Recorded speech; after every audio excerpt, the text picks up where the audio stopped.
Salut, je suis Charles d'Anicap. L'histoire commence avec Koji qui regarde combien il a gagné aujourd'hui. Il dit que ce n'est pas mal, mais il se laisse distraire par un cri.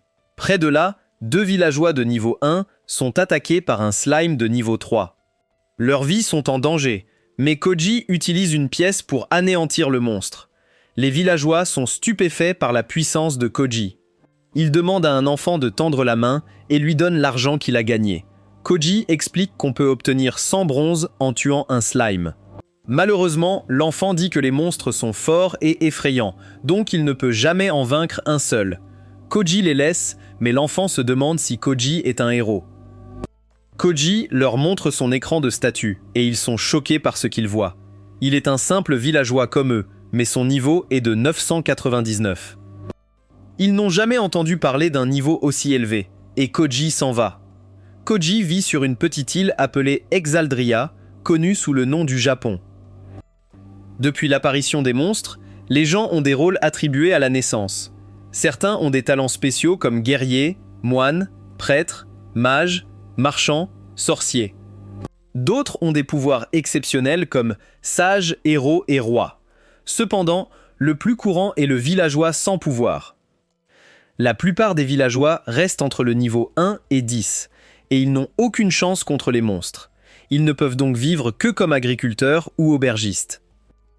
Ailleurs, une fille se précipite vers la grotte ancienne. Elle est déterminée car une épée sacrée légendaire s'y trouve. À Valmont City, notre héros traverse un marché. Deux aventuriers sont à proximité, et ils disent que c'est leur chance. 80% du monde est envahi par des monstres, et ils s'apprêtent à commencer leur voyage pour le sauver.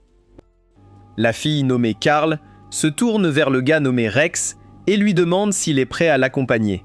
Rex déclare que c'était la mission qui lui a été confiée, donc il est prêt.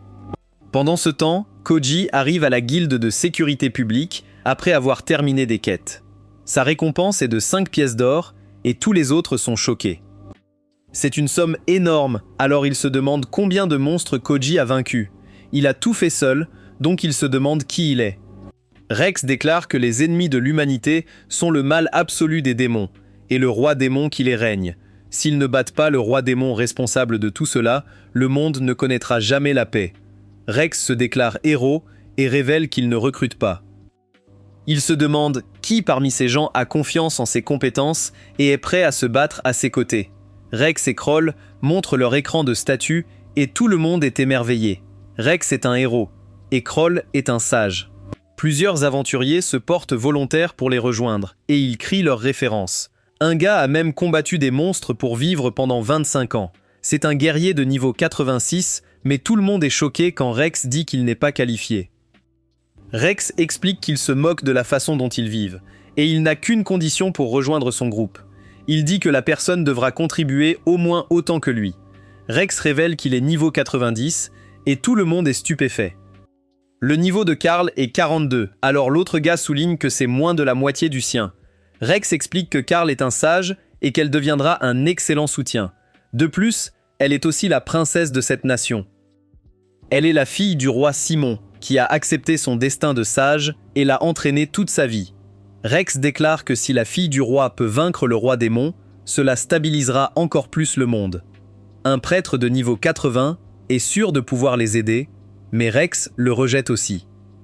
Il dit que le gars est trop vieux et qu'il ne peut pas se permettre qu'il se détériore si le voyage s'avère long. Un prêtre de niveau 72 s'avance et dit qu'il n'a que 20 ans. Rex le refuse aussi, car il ne le voit pas devenir plus fort à l'avenir. Juste à ce moment-là, une fille nommée Tina Bills se présente. Elle a 16 ans, est prêtre et est de niveau 50. Rex dit qu'il serait heureux de la voir, car elle a un bel avenir devant elle. Koji regarde de près, et il comprend exactement ce qui se passe. Rex part en quête de harem, avec le prestige de tuer le roi démon. Rex annonce qu'il acceptera un membre de plus, et il se demande si quelqu'un d'autre veut se joindre. Son dernier membre s'avance, et Koji en a assez de regarder ce spectacle. Il se rend à la grotte ancienne et dit qu'il va accomplir la quête avant le coucher du soleil. Il a hâte de finir pour pouvoir profiter de sushis au dîner. À l'intérieur de la grotte, Koji est excité de trouver le premier diable bleu, la bête de niveau 93, pousse un rugissement terrifiant, mais Koji lui donne un coup de poing au visage et la détruit. Il collecte ses 34 et la page de quête se met à jour automatiquement. Il en reste 29 à éliminer, alors Koji se met au travail. Il en élimine quelques autres, et il remarque que l'un d'eux lui donne un objet rare. C'est la corne du diable bleu, et Koji est surpris de voir qu'elle vaut beaucoup d'argent. Cela ne semble pas si précieux, alors il se demande pourquoi. Koji continue sa quête, car il ne lui reste que 15 diables bleus à éliminer. Juste à ce moment-là, il remarque que le héros et son groupe sont aussi là. Rex élimine un diable bleu et toutes les filles complimentent sa puissance. Tina pensait avoir senti quelqu'un s'approcher, mais Rex est sûr que ce n'était qu'un monstre. Il suppose qu'il a eu peur et s'est enfui, et Koji est soulagé qu'il ne l'ait pas repéré. Il ne veut pas interagir avec eux, alors il s'en va. Carl veut continuer d'avancer, alors Parna souligne que la princesse devient vraiment impatiente. Carl est rapide à rappeler qu'en ce moment, elle est sage et non princesse. Ici, ils sont tous égaux, donc ils peuvent l'appeler par son nom. Les filles se donnent des surnoms, montrant qu'elles s'entendent bien. Parna demande à Rex pourquoi ils sont venus dans ce donjon en premier, alors que le château du roi démon est dans l'autre direction. Rex révèle qu'il y a une chambre secrète ici, que seule la famille royale connaît. Il leur montre qu'il y a des blasons cachés dans le donjon, et il dit qu'il faut les suivre pour atteindre la chambre. Bien sûr, Parna se demande ce qu'ils vont y trouver. Rex révèle qu'il y a une épée sacrée légendaire que seul un héros de niveau 90 ou plus pourra équiper. Les filles sont stupéfaites, et Rex ajoute que c'est l'arme ultime que aucun héros précédent n'a jamais maniée. Parna se demande pourquoi la famille royale a gardé une arme si puissante pour elle seule. S'il l'avait prêtée, le roi démon aurait pu être éliminé depuis longtemps. Rex souligne qu'il n'y a aucune garantie qu'un héros vainque le roi démon même avec l'arme. C'est pourquoi ils l'ont gardé dans ce donjon au cas où un héros naîtrait dans la lignée royale. Ils ne pouvaient la confier qu'à quelqu'un de la famille, alors Tina se demande comment Rex le sait. Rex leur rappelle que Carl est la princesse et que le roi ne voulait pas que sa vie se termine. Quand Rex lui a parlé du groupe qu'il formait, le roi lui a joyeusement parlé de l'épée. Rex dit que leur combinaison d'un héros, d'un sage et d'une épée sacrée légendaire garantira la défaite du roi démon. Tina est impressionnée par son discours et réalise qu'ils ont rejoint un groupe incroyable. Parna est d'accord pour dire que le voyage à venir sera certainement intéressant. Juste à ce moment-là, on voit que la fille aux cheveux rouges a des cornes à l'arrière de sa tête. Pendant ce temps, Koji élimine plusieurs autres démons bleus et collecte un total de 952 pièces d'argent. Il ne lui reste plus qu'à en vaincre 2, mais il se demande pourquoi il y en a tant dans cette zone. Une autre bête essaye de l'attaquer par derrière, mais Koji l'élimine. Normalement, il lui faudrait 1 heure entière pour en éliminer 10, mais c'est beaucoup plus rapide car il y en a tant. La fille aux cheveux rouges passe en courant et Koji essaye de l'arrêter. Il dit que ce n'est pas sûr, mais il est surpris quand la fille court juste devant un tas de monstres. Koji les élimine et se demande pourquoi ils n'ont pas reconnu la mystérieuse fille. Près de là, Rex repousse d'autres monstres, mais il est épuisé. Il se demande pourquoi il y en a tant, car ce n'est jamais comme ça. Parna souligne que ce donjon pourrait être dangereux sans au moins 4 aventuriers de niveau 70 ou plus. Rex le sait déjà, mais même ainsi, autant de monstres n'est pas naturel. Tina termine de soigner Kroll, puis elle va aider Rex. Malheureusement, elle est presque à court de mana, alors elle admet qu'il lui reste encore beaucoup à faire. Contrairement aux autres, Parna n'a pas du tout été blessée, alors Tina dit qu'elle est incroyable.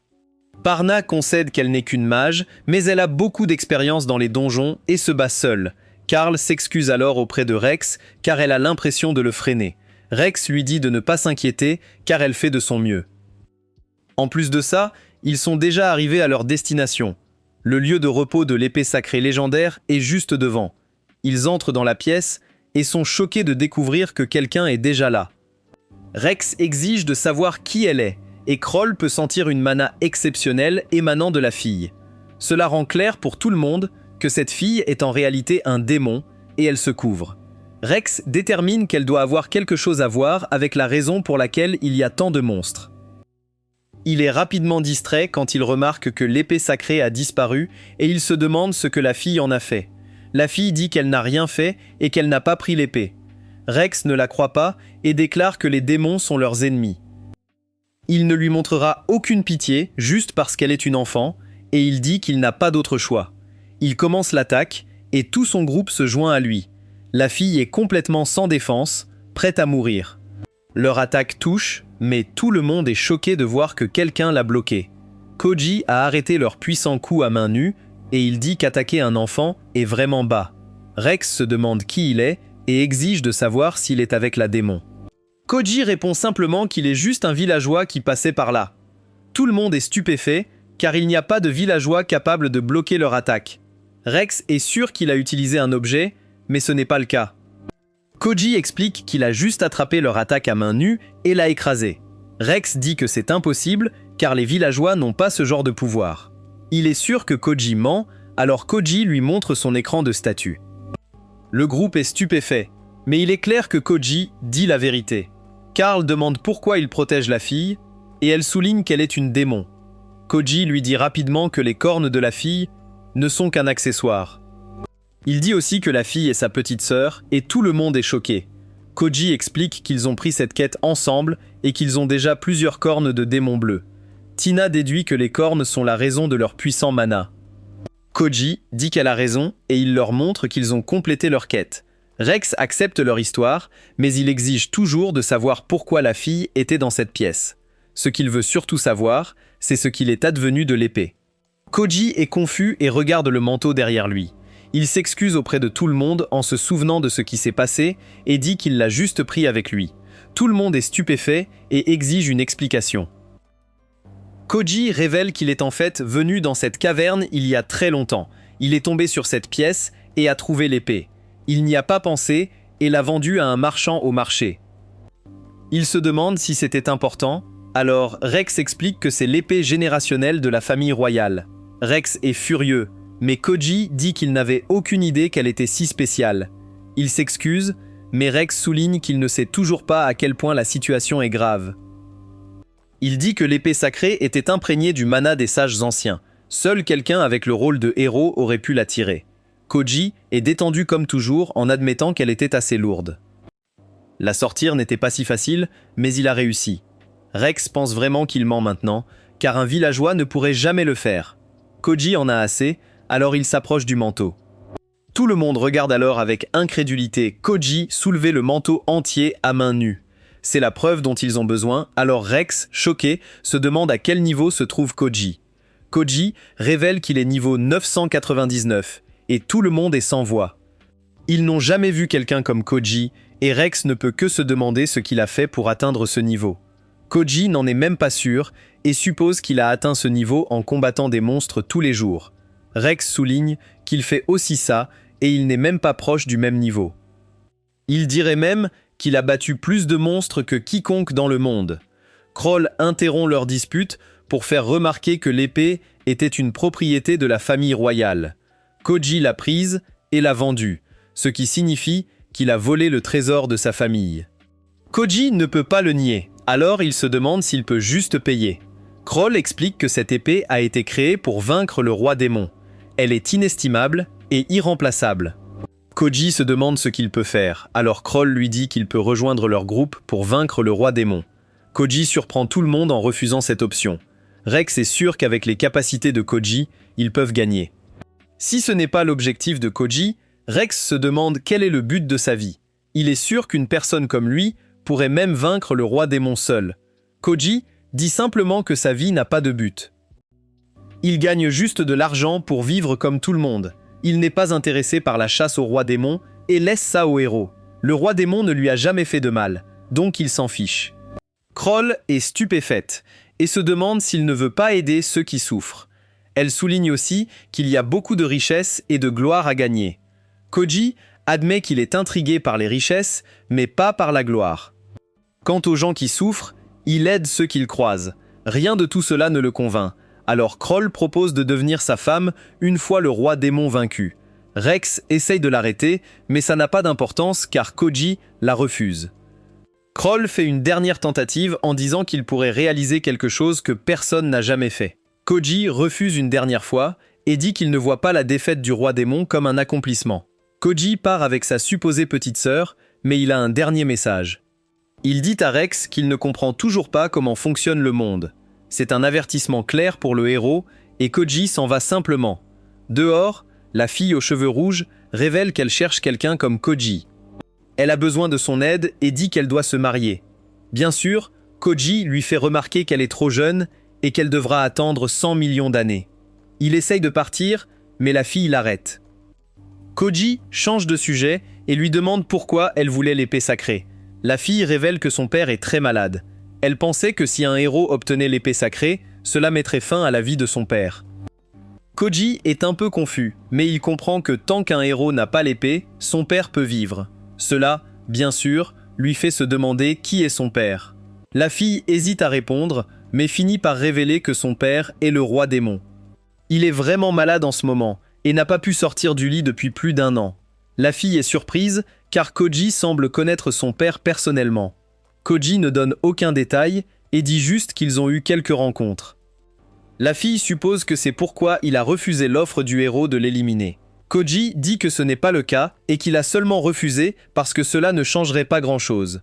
Le mana produit par les cornes de démons crée des monstres qui attaquent les humains. Les démons n'ont même pas besoin de faire quoi que ce soit pour que les humains les haïssent, et rien ne changera cela. La fille refuse de croire cela et dit qu'elle cherche la coexistence.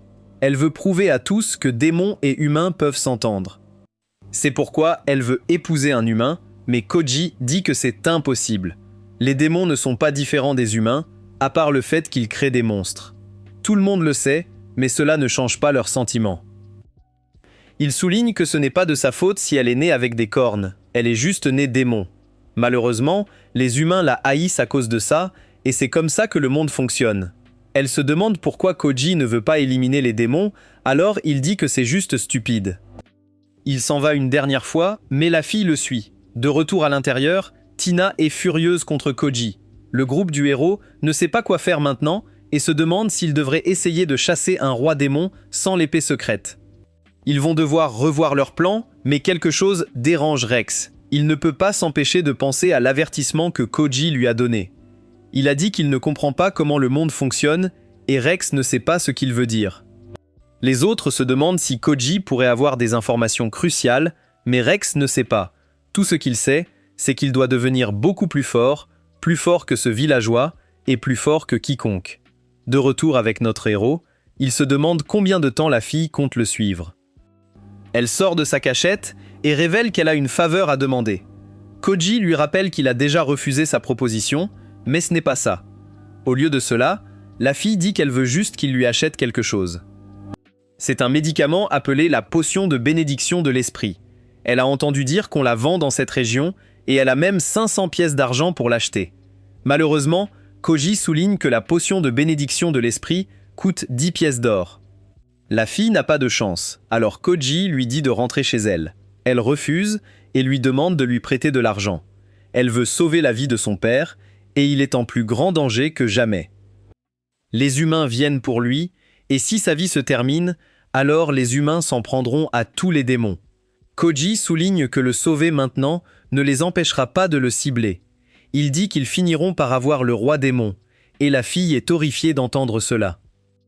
Koji se demande si elle déteste les humains, mais elle souligne que les haïr ne changera rien. Koji est pris au dépourvu car il ne savait pas qu'il y avait des démons qui ressentaient cela. La fille dit qu'elle est contente d'avoir rencontré Koji car son père lui a dit de croire que des gens comme lui existent. Koji admet qu'il est dans la minorité quand il s'agit d'aimer les démons. La fille lui assure que si ce n'est pas maintenant, elle finira par trouver un moyen pour que les humains et les démons coexistent. Elle refuse d'abandonner l'idée de rassembler tout le monde. Koji est impressionné. Alors, il donne quelque chose à la fille. Il dit qu'il va lui acheter la potion, mais elle devra le rejoindre. La fille ne sait pas si c'est une bonne idée, car elle va juste lui causer des problèmes. La mana de ses cornes sera trop évidente, et cela causera des ennuis. Koji souligne que ses cornes ne révèlent rien pour l'instant, et la fille est choquée de voir qu'il a raison. Elle se demande ce qu'il a fait, alors Koji explique qu'il a couvert ses cornes avec un tissu spécial. Le tissu convertit la mana en autre chose pour que personne ne sache qu'elle est un démon. La fille se demande comment il a fabriqué ce tissu, alors Koji explique. Il existe quelque chose appelé un bloc de spawn qui absorbe la mana et fait apparaître des monstres. Si tu le brises au moment où il apparaît, tu obtiens des matériaux. C'est comme ça qu'il a eu le tissu, et la fille dit que ça a l'air d'avoir été fait juste pour des cornes de démon. Elle se demande pourquoi il a quelque chose comme ça, mais Koji ne répond pas. Il veut simplement connaître son nom, alors elle se présente comme Alice. Elle dit que c'est un plaisir de le rencontrer et leur voyage commence. Ils atteignent finalement la ville et Alice est émerveillée par sa beauté. C'est sa première fois en ville, alors un marchand lui donne une pomme gratuite. Le marché est très animé et Alice se demande combien vaut la pomme. 10 000 bronzes valent 1 argent et 10 000 argent valent 1 or. 1 or, c'est beaucoup d'argent, assez pour acheter une maison. Alice est choquée car cela signifie que la potion de bénédiction coûte très cher. Koji explique que, en plus des usages médicinaux, la potion combat le vieillissement. Alice réalise qu'il était naïf de penser qu'elle pourrait l'acheter pour 500 argent. Elle se demande si c'est vraiment bien que Koji paie autant. Alice est sûre que son père le fera, car il a plein de bijoux dans son château. Koji accepte de prendre pour 15 or, mais Alice souligne que c'est 5 de plus que le prix de la potion. Alice est ravie, car elle ne savait pas qu'il la déposerait aussi. Plus tard, Koji lui dit d'attendre à une auberge pendant qu'il va acheter la potion. Les aventuriers pourraient essayer d'attaquer Alice à nouveau, donc ils doivent être préparés. Koji s'apprête à partir et dit à Alice de ne laisser entrer personne.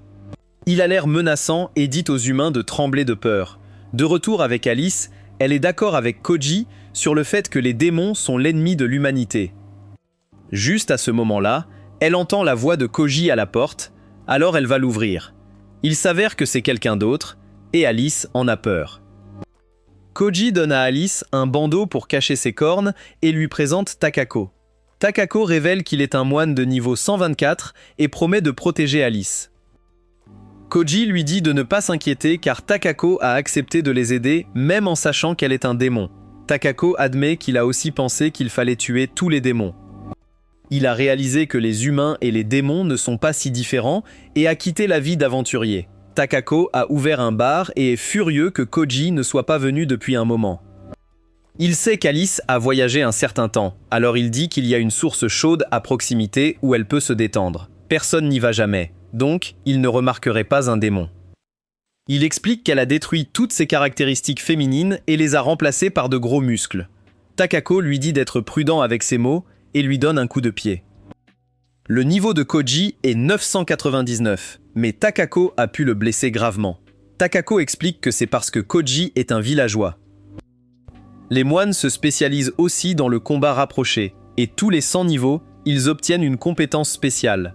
Cependant, Kakako admet que dans un vrai combat, elle n'aurait aucune chance contre Koji. Kakako explique que Koji est simplement exceptionnel. À la fin, Koji pense à son passé et à ce qui est arrivé à sa famille.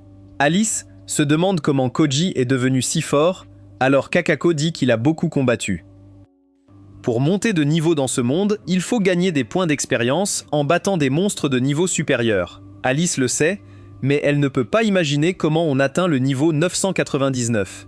Kakako est encore plus surprise, car elle ne savait même pas qu'il y avait des monstres aussi puissants. Elle se demande si Alice craint qu'un jour quelqu'un atteigne un niveau très élevé et mette fin à la vie de son père. Ce qui rend Koji si spécial, c'est qu'il lui manque quelque chose de précieux pour chaque être vivant. Alice se demande ce que c'est, mais Kakako lui dit qu'elle l'apprendra bientôt. Juste à ce moment-là, le sol commence à trembler et des monstres tombent du ciel. Un tombe juste devant Koji et le chef fait une annonce. Il déclare que c'est une déclaration de guerre. Il annonce que le roi démon a commencé son assaut allié contre l'humanité et qu'ils seront tous sous son contrôle. Alice est stupéfaite car c'est clairement l'armée du seigneur démon. Les monstres commencent à terroriser toute la ville et Alice est horrifiée. Les humains et les démons ne pourront jamais travailler ensemble si cela continue. Pendant ce temps, Koji attrape un des monstres et le lance dans le ciel. Il devient très anxieux en réalisant que quelqu'un va récupérer tout l'argent de la défaite de ces monstres. Il ne veut pas perdre de temps et commence à en lancer encore plus. L'ennemi est choqué en voyant cela et il se demande si un héros est en train de le faire. Alice est tout aussi surprise et Kakako dit que seul Koji est capable de faire ça. Pendant ce temps, Koji ramasse de l'argent et les filles se précipitent vers lui. Mais elles doivent s'arrêter en voyant Rex et son groupe.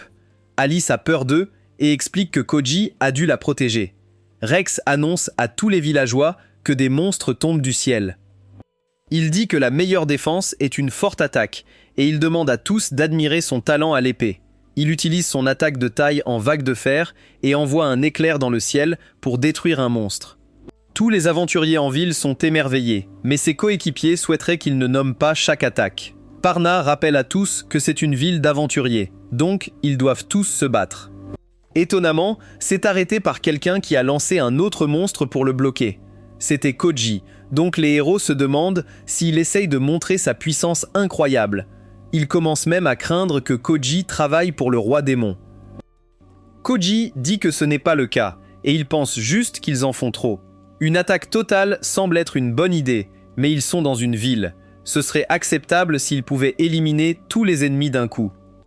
Mais ce serait un énorme problème si tous les monstres tombaient en même temps. Ce qui est aussi préoccupant, c'est ce qui se passera si les aventuriers ratent leur cible avec leurs armes dangereuses. Il gronde Kroll, mais elle n'a jamais été frappée à la tête par un homme. Les autres filles arrivent et Koji est content de les voir en sécurité. Parna réalise que Koji a juste lancé ses monstres à main nue, alors elle se demande s'il ne peut pas utiliser de magie. Alice est surprise d'entendre ça aussi, mais Koji lui dit de ne pas s'inquiéter. L'ennemi annonce que l'armée du roi démon est vaste et puissante, donc personne ne peut leur résister. Koji se demande si Alice sait qui c'est, et elle dit que ça pourrait être quelqu'un nommé Meno. Sa famille a servi son père depuis des générations. Parna dit à Koji qu'ils doivent montrer leur puissance à l'armée du roi démon. Le roi démon ne sait pas ce qu'ils peuvent faire, donc ils doivent lui montrer ses erreurs. Cela aidera aussi à prévenir de futures attaques. Koji dit qu'elle est assez intelligente pour le comprendre, mais elle n'a pas remarqué autre chose. Il est clair pour lui que les démons préparent probablement des raids partout dans le monde. Ils le font probablement pour déterminer quelle ville ils devraient envahir. Cela signifie qu'il vaudrait mieux ne pas montrer leur carte. Ils choquent tout le monde en disant que combattre l'ennemi n'est pas leur seule option. La première chose à faire est de découvrir ce qu'ils veulent, sinon ils pourraient manquer des informations cruciales. Koji dit à Kakako de se préparer car ils vont parler au commandant des démons. Tout le monde est stupéfait car il vient de s'envoler dans le ciel pour communiquer avec les démons. Tout cela leur semble imprudent, mais Kakako dit juste de le laisser faire. Kakako suit Koji et lui donne un coup de pouce en plein vol. Cela le propulse à une vitesse incroyable et il passe devant Minao. Manao se demande ce qui se passe dans cette ville folle et Koji atterrit derrière lui. Manao exige de savoir qui il est, alors Koji dit simplement qu'il est juste un villageois de passage. Manao se demande comment Koji a pu arriver ici. Notre héros explique que quelqu'un avec beaucoup de puissance l'a aidé. Minao est inquiet, alors il attaque Koji, mais il ne parvient pas à faire grand-chose. Notre héros lui dit de se calmer, et Minao est stupéfait car il n'a même pas pu l'égratigner. Il est sûr que Koji doit être un héros, mais Koji répète qu'il n'est qu'un villageois. Il montre à Manao son écran de statut et Manao perd complètement la tête. Il voit que Koji est niveau 999, mais cela devrait être impossible pour un humain. Minao réalise rapidement à quel point Koji est dangereux, alors il déclare qu'il doit l'éliminer tout de suite. Koji lui dit calmement de se détendre car il n'a pas l'intention de tuer le roi démon. Il révèle qu'il est ami avec le roi démon et sa fille Alice.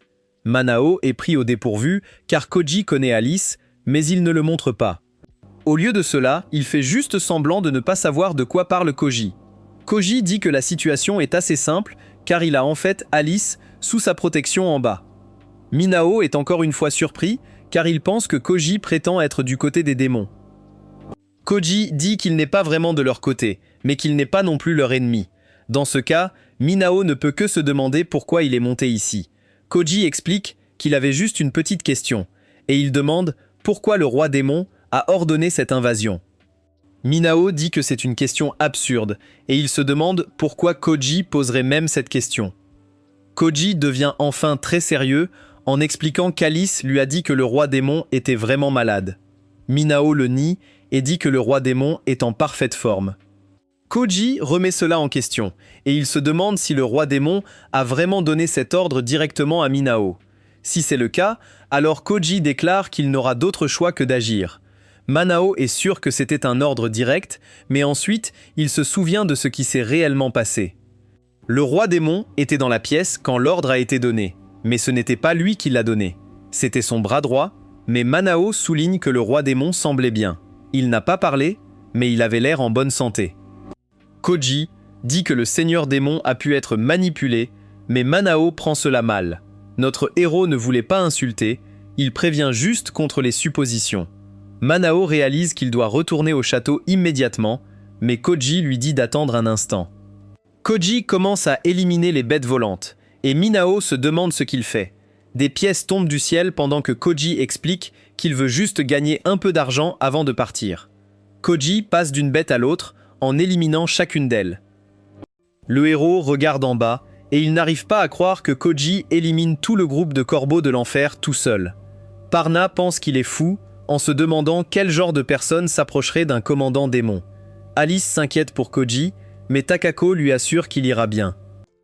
Pendant ce temps, Tina aide les blessés et appelle les autres à l'aider. Minao se demande encore ce que fait Koji en soulignant qu'il doit retourner au château. Koji lui dit de se calmer car ce n'est probablement pas sûr pour lui de revenir maintenant. Si le roi démon est contrôlé, alors celui qui est derrière cela voit probablement Minao comme une menace. Minao est choqué par l'analyse de Koji, et Koji explique ce qu'il fait vraiment. Il élimine les monstres pour que Minao agisse comme si toute sa force avait été vaincue. Cela donnera l'impression qu'il a été simplement défait, et il pourra enquêter sur ce qui se passe réellement en secret. Koji élimine le dernier corbeau de l'enfer, mais c'était celui sur lequel il se tenait. Manao se demande ce qu'il pensait, mais Koji lui dit de ne pas s'inquiéter. Il dit que cette chute ne mettra probablement pas fin à leur vie, mais Manao ne trouve pas cela rassurant du tout en criant pour sa vie. Un peu plus tard, Manao reprend conscience après sa chute. Il n'arrive pas à croire que Koji a survécu à cette chute, et il l'appelle un monstre. Koji prend calmement la robe de Manao et dit que c'est parfait pour transporter tout son argent. Il se demande quel est le nom de Manao, et Manao se présente. Il dit que sa famille sert le roi démon depuis des générations, et qu'il les sert personnellement depuis 3 ans. Koji continue de ramasser toutes ces pièces, alors Manao se demande pourquoi Koji ne l'élimine pas. Notre héros dit que c'est une question stupide, car il ne peut pas prendre la vie de quelqu'un qui se soucie de ses amis. Minao est incrédule, car il ne comprend pas comment un humain peut se soucier de ce qui arrive à un démon.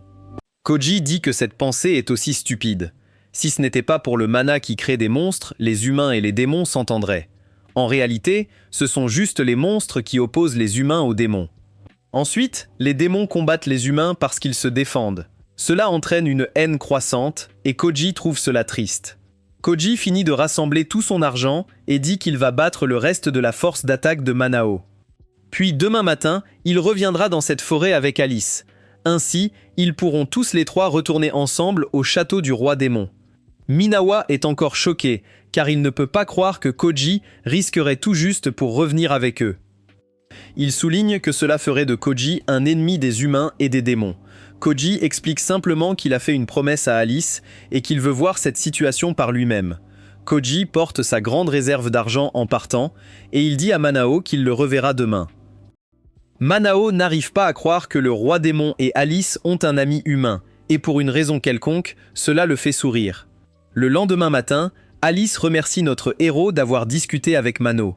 Koji dit que c'était facile, car Mano est une personne raisonnable. Koji dit qu'ils doivent discuter du transport pour aller au château. Le problème, c'est qu'ils auront une grande fête et ne peuvent pas prendre de chevaux, car ils ont peur des démons. Ils n'auraient pas peur d'Alice. Mais Minao est une autre histoire. Alice est inquiète, mais Koji lui dit de ne pas s'en faire car il a un moyen rapide d'y aller. Koji va rencontrer quelques gars, mais ils sont vraiment méchants. Alice est terrifiée en les voyant se demander ce qu'un humain fait ici. L'un des gars dit qu'il n'aime pas être regardé par des déchets, et il rappelle à Koji qu'ils sont des êtres supérieurs. Ils lui disent d'être reconnaissants, qu'ils lui accordent même un peu de temps. Koji explique à Alice que ces gars sont des monstres appelés Senta. Ils sont généralement très fiers et peu coopératifs. Cependant, il y a une chose étrange chez eux qui les rend utiles. On voit qu'ils sont attelés à une charrette et le conducteur leur dit de se mettre en route. Koji explique que les Santa aiment trop payer, ce qui les fait tirer la charrette. Ils avancent très vite et c'est comme ça qu'ils iront au château.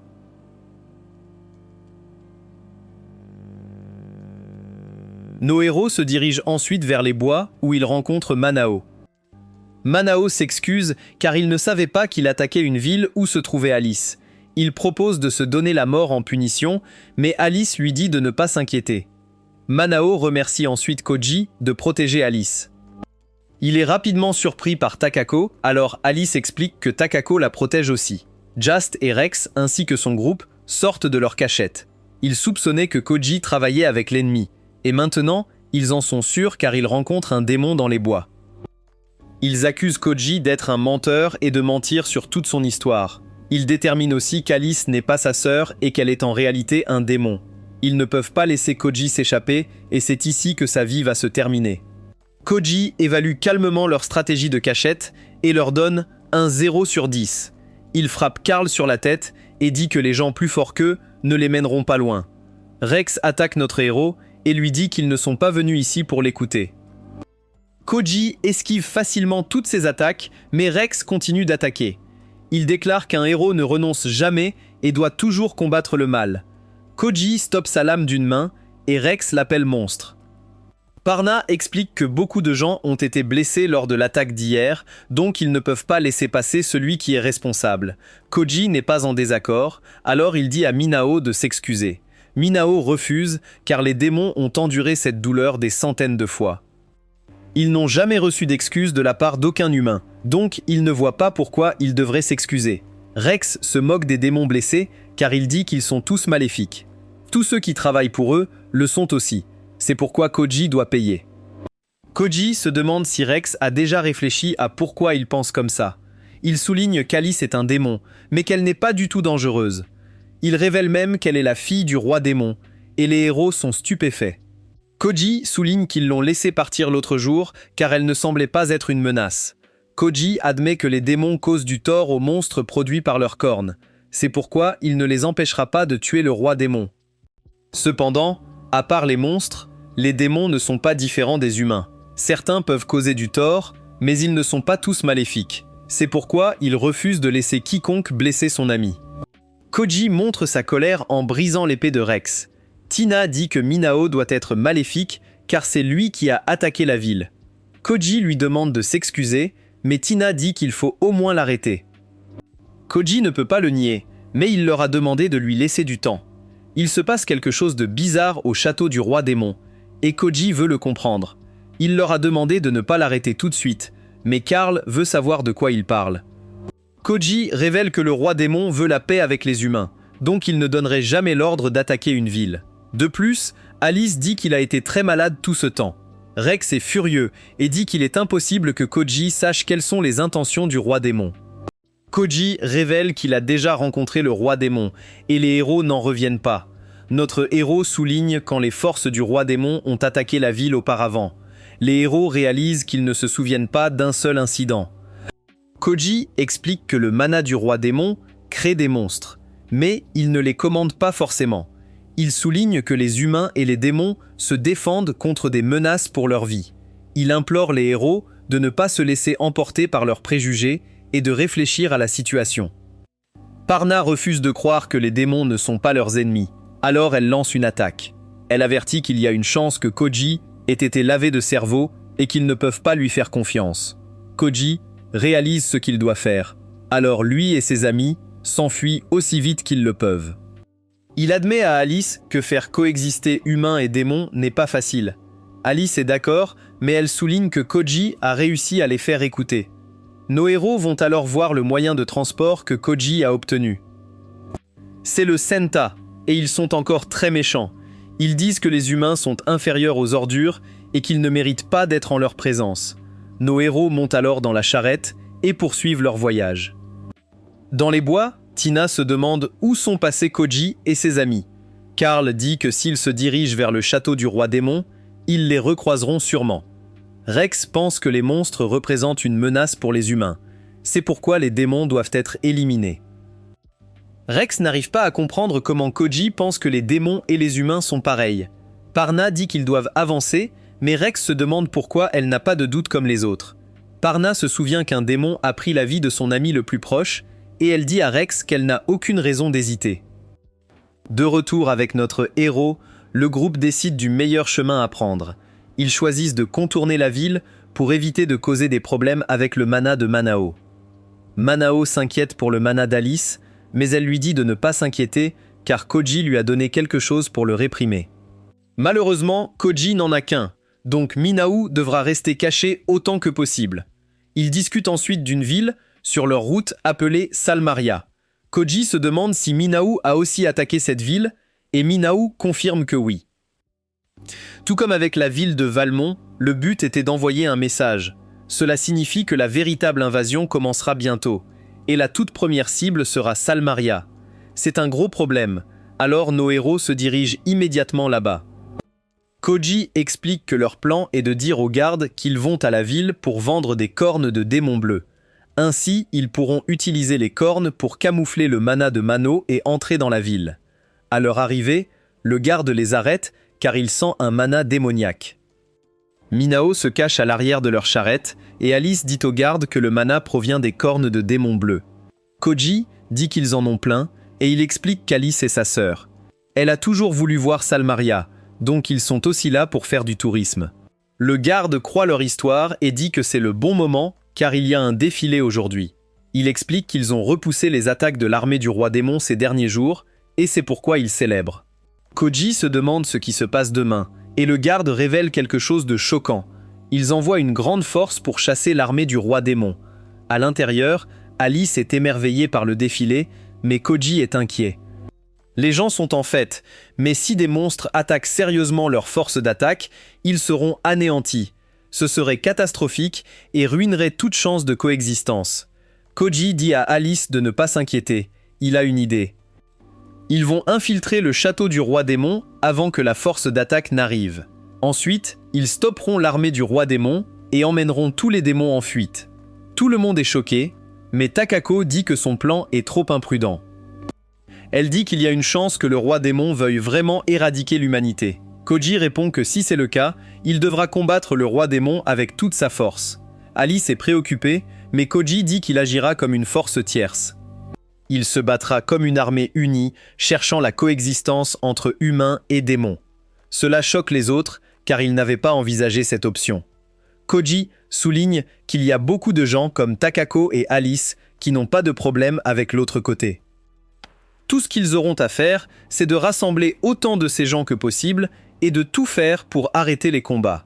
Alice dit avec enthousiasme qu'elle rejoindra son côté, mais Koji souligne qu'elle pourrait devoir affronter son père.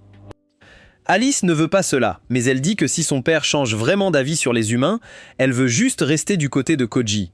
Elle refuse d'abandonner la coexistence, donc elle fera tout ce qu'il faut.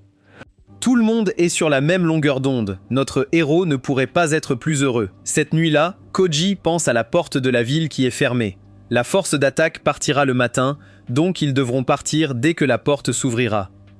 Il n'y a pas de raison de stresser maintenant, alors ils profitent d'une glace avec Alice. Ils vont ensuite dîner, mais ils trouvent les héros au restaurant. Koji s'en va immédiatement, et les héros se lancent à sa poursuite. Alice se demande si c'était une bonne idée de fuir, mais Koji dit qu'il n'avait pas le choix. Il veut leur parler, mais ce n'est pas le bon moment. Juste à ce moment-là, il remarque un monstre au milieu de la ville, et Alice dit qu'ils doivent mettre tout le monde en sécurité. Koji l'arrête en disant qu'il s'agit en fait d'une démonstration. Cette créature a été capturée par les humains et ils se préparent à l'attaquer. Koji explique que ce que les gens vont faire, c'est mettre fin à la vie d'un monstre faible devant tout le monde pour remonter le moral. Ils font un spectacle et Koji déteste ça. Juste à ce moment-là, quelque chose s'écrase dans la foule, détruisant le monstre et tout le monde est choqué. C'est un monstre géant appelé la bête de l'enfer enragée, niveau 213. Même Koji sait que ce n'est pas bon car tout le monde est vraiment en danger maintenant. Les gens sont terrifiés et le monstre se déchaîne. Ce n'est définitivement pas prévu, alors tout le monde s'enfuit pour sauver sa vie. La bête de l'enfer terrorise toute la ville et Alice supplie Koji de faire quelque chose. Koji n'hésite pas et va arrêter l'attaque d'une des bêtes de l'enfer. il la frappe en 1000 morceaux et s'assure de récupérer un peu d'argent. À proximité, Rex et son groupe sont épuisés de poursuivre notre héros et ils n'en reviennent pas qu'il se soit échappé. Tina propose de demander de l'aide aux villageois pour retrouver Koji. Ils pensent qu'il collabore avec les démons, donc elle est sûre que les villageois l'aideront. Rex pense que c'est une mauvaise idée car Koji est un monstre et il pourrait réagir violemment s'il se sent acculé. Carl n'est pas d'accord car s'il était du genre à blesser des innocents, il l'aurait déjà fait. Il aide peut-être les démons, mais elle ne croit pas qu'il soit vraiment malveillant. Parna l'interrompt furieusement et souligne que Koji s'allie aux démons qui attaquent les villes. Pour elle, il n'y a pas de doute, il doit être maléfique. Kroll rappelle que lorsqu'ils attaquent Koji, il ne se défend jamais. Il n'essaye même pas de leur imposer ses idées, donc les choses ne sont peut-être pas ce qu'elles semblent. Rex ne peut pas le nier, alors il accepte de laisser Koji partir. Parna est agacé, car il laisse aussi partir la fille du roi démon, se demandant si Rex est de leur côté. Rex, bien sûr, nie cela et explique qu'il a juste quelques questions à poser à Koji. Kroll veut aussi savoir pourquoi Koji aide les démons et ce qu'il essaie d'accomplir. Jess et les autres entendent des cris venant de la parade, alors ils se précipitent pour voir ce qui se passe. À proximité, un homme est sur le point d'être écrasé par un monstre, mais Carl apparaît pour le sauver.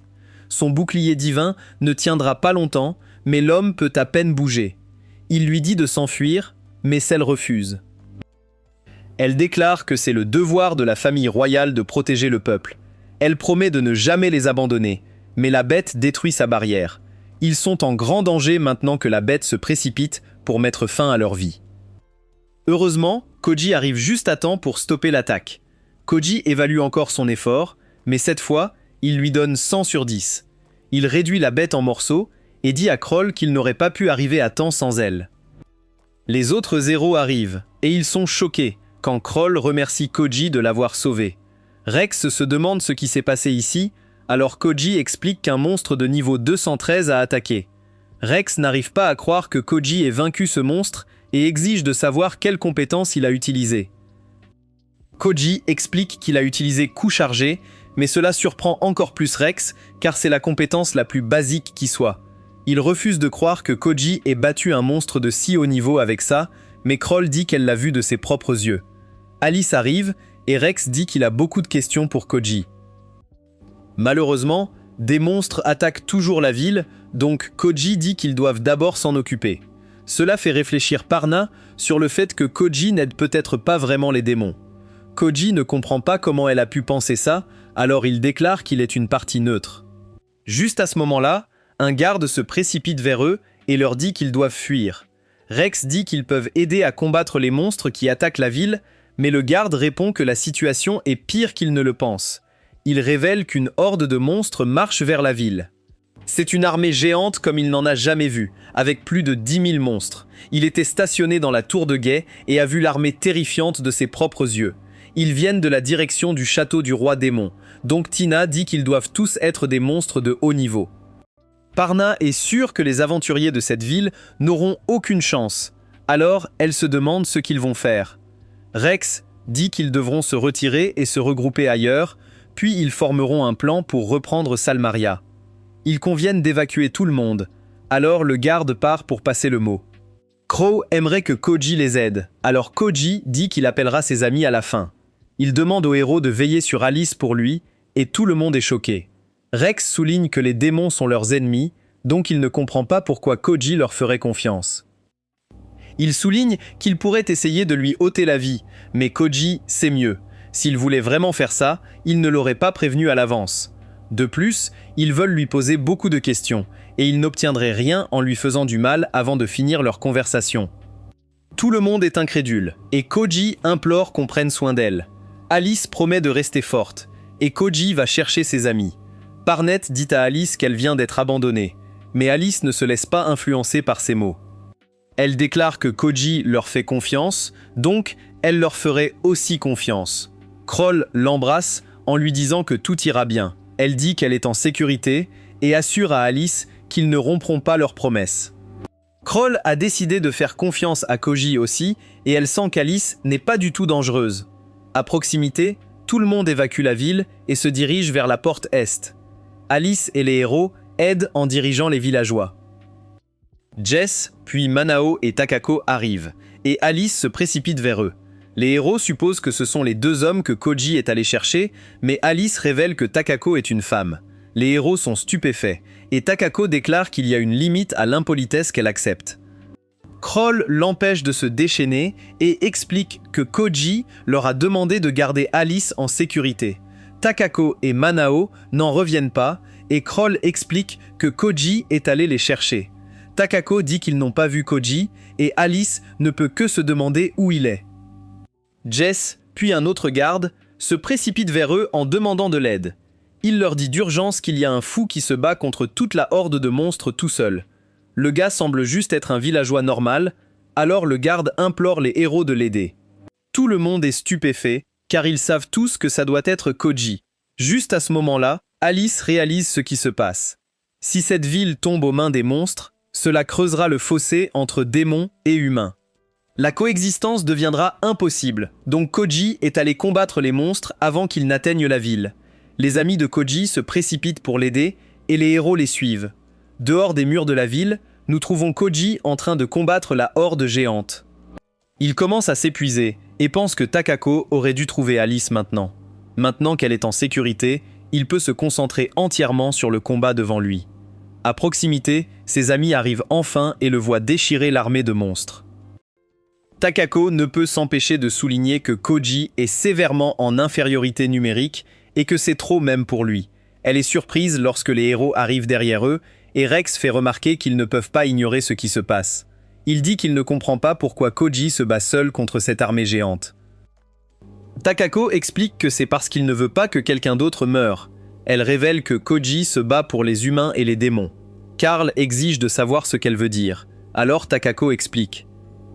Si cette ville tombe, alors la haine et la colère des humains envers les démons ne feront que grandir. Les dégâts seraient irréparables, et cela rendrait la coexistence impossible. Crow n'arrive pas à croire que Koji se sacrifie pour le bien de tous. Rex dit que c'est trop, car même au niveau 999, Koji marche essentiellement vers sa mort. Il dit que ce n'est pas du courage, c'est plutôt de la témérité. Takako explique que Koji ne pense pas de cette façon. Tout ce qu'il se demande, c'est s'il peut faire quelque chose. Comme elle l'a dit à Alice auparavant, elle dit que Koji manque de quelque chose de précieux pour chaque être vivant. Cette peur de la mort et l'hésitation à mourir. Rex déclare qu'il est prêt à mourir aussi, mais Takako dit que c'est plus que ça. Jess et Alice s'inquiètent alors qu'une bête géante tente d'écraser notre héros. Koji l'arrête et envoie le monstre voler. Il continue à repousser toute la horde et Rex se demande d'où il tire une telle force. Il se demande ce qui l'a poussé à devenir si puissant. Takako explique que la raison de Koji n'est pas si différente de la sienne. Rex n'arrive pas à croire qu'elle le connaisse, alors Takako explique qu'elle possède un bar et qu'elle a entendu des choses. Elle sait que la famille de Rex a été tuée par des monstres pendant leur voyage. Takako révèle alors qu'un monstre a pris la vie du père de Koji. Pendant que Koji se bat, Takako raconte l'histoire du passé de Koji. La première fois qu'il a battu un monstre, Koji s'est demandé pourquoi il se transformait en argent dont les humains ont besoin pour vivre. Koji était fasciné par cela et il aimait vraiment gagner de l'argent. Au fil du temps, Koji s'est perdu dans l'élimination des monstres. Petit à petit, alors qu'il luttait pour monter de niveau, Koji a réalisé quelque chose. Les villageois sont censés être faibles et protégés. Il était sur le point d'accepter son sort et d'abandonner. Mais quelque chose s'est passé. Un jour, un monstre a attaqué sa carriole et a pris la vie de son père. Koji détestait le monstre qui avait fait ça et les démons qui créent des monstres. Cependant, ce qu'il détestait plus que tout, c'était lui-même. Il était désespéré et il ne pouvait rien faire pour aider son père. C'est alors que Koji a commencé à combattre les monstres sans relâche. Il a commencé par leur lancer des pierres à distance, mais comme avant, il ne pouvait pas monter de niveau. Peu importe combien de monstres il battait ainsi, son expérience n'augmentait jamais. Il éliminait seulement des monstres à distance, et il était limité par sa nature faible. À travers sa frustration, Koji a cessé de se battre de loin et a commencé à défier désespérément les monstres de front. Même si c'était du suicide pour un villageois, Koji devait essayer. Il voulait se tester, pour voir s'il abandonnerait sa vengeance pour son père si sa vie était en jeu. Survivre à ces combats mortels a conduit Koji à apprendre quelque chose sur les villageois. Takako explique que le rôle de villageois est oppressivement faible. Chaque combat rapproché que Koji avait était rempli de dangers et de la connaissance qu'il pouvait mourir. Cependant, il a finalement réalisé que cela pouvait jouer en sa faveur. En raison du risque extrême de mort auquel tous les villageois font face, il gagne aussi des niveaux plus rapidement que les autres. Il s'avère que le seul avantage des villageois était leur faiblesse écrasante. Mettre sa vie en danger encore et encore a finalement permis à Koji de monter de niveau. Le niveau qui ne changeait jamais, peu importe combien il essayait, était enfin passé de 4 à 5. Avec cette nouvelle stratégie, Koji a atteint le niveau 53 à seulement 9 ans. C'est alors qu'il a obtenu sa revanche contre le monstre qui avait pris la vie de son père. Il est rentré chez lui pour annoncer fièrement la nouvelle à sa mère, mais quelque chose d'horrible s'est produit. Son village avait été attaqué et détruit par des bandits. Cette fois, c'était un humain qui avait pris la vie de l'un de ses parents. Takako souligne que lorsque quelqu'un que vous aimez est tué par des monstres, vous jurez de vous venger de tous les monstres. Cependant, quand un humain le fait, la réponse n'est pas si simple. Elle se demande s'il faut se venger de tous les humains et essayer de les éliminer complètement. Personne n'a la réponse à cela, et Alice repense à ce que Koji lui a dit. Elle voulait savoir pourquoi il ne voulait pas éliminer les démons, et il a simplement dit que ce serait stupide. Rex dit que ses parents ont été tués par des monstres, mais il réalise maintenant que tous les démons ne sont pas mauvais. Juste à ce moment-là, Kroll souligne que Koji a dit que les démons peuvent encore être nuisibles. Cela la fait se demander pourquoi il reste neutre et elle est déterminée à obtenir une réponse. C'est pourquoi elle ne peut pas laisser sa vie se terminer ici, alors elle se prépare à l'aider. Rex dit qu'il va la rejoindre parce qu'il a besoin de plus de détails sur la force de Koji. Tina leur rappelle qu'ils sont incroyablement en infériorité numérique, donc ils auront besoin d'un soigneur. Elle ne veut pas les entendre supplier, alors elle dit qu'elle viendra aussi. Parna est également d'accord, alors les héros se précipitent pour aider Koji. Minao peut dire qu'Alice veut aider, ce qui signifie que c'est son devoir de faire ce qu'elle veut. Il se moque d'être un traître, alors Alice le remercie. Minao s'en va en courant, et Takako dit à Alice de trouver quelque chose pour se cacher. Elle veut qu'elle reste en sécurité, mais Alice veut aider. Takako lui assure qu'ils vont gagner, alors Alice accepte d'attendre. Pendant ce temps, Koji subit plus de dégâts alors qu'il continue d'être entouré de monstres. Ses compétences de récupération ne suivent pas, alors Koji détermine que la situation devient vraiment mauvaise. Notre héros n'est même pas prêt d'abandonner, et il continue de se battre. Il sait que plus il élimine d'ennemis, plus cela devrait remonter le moral des aventuriers. Tant que Salmeria n'est pas prise, il peut encore atteindre son objectif. Malheureusement, Koji est submergé car il y a trop de monstres. Plusieurs d'entre eux le retiennent en place et un géant prépare une attaque féroce.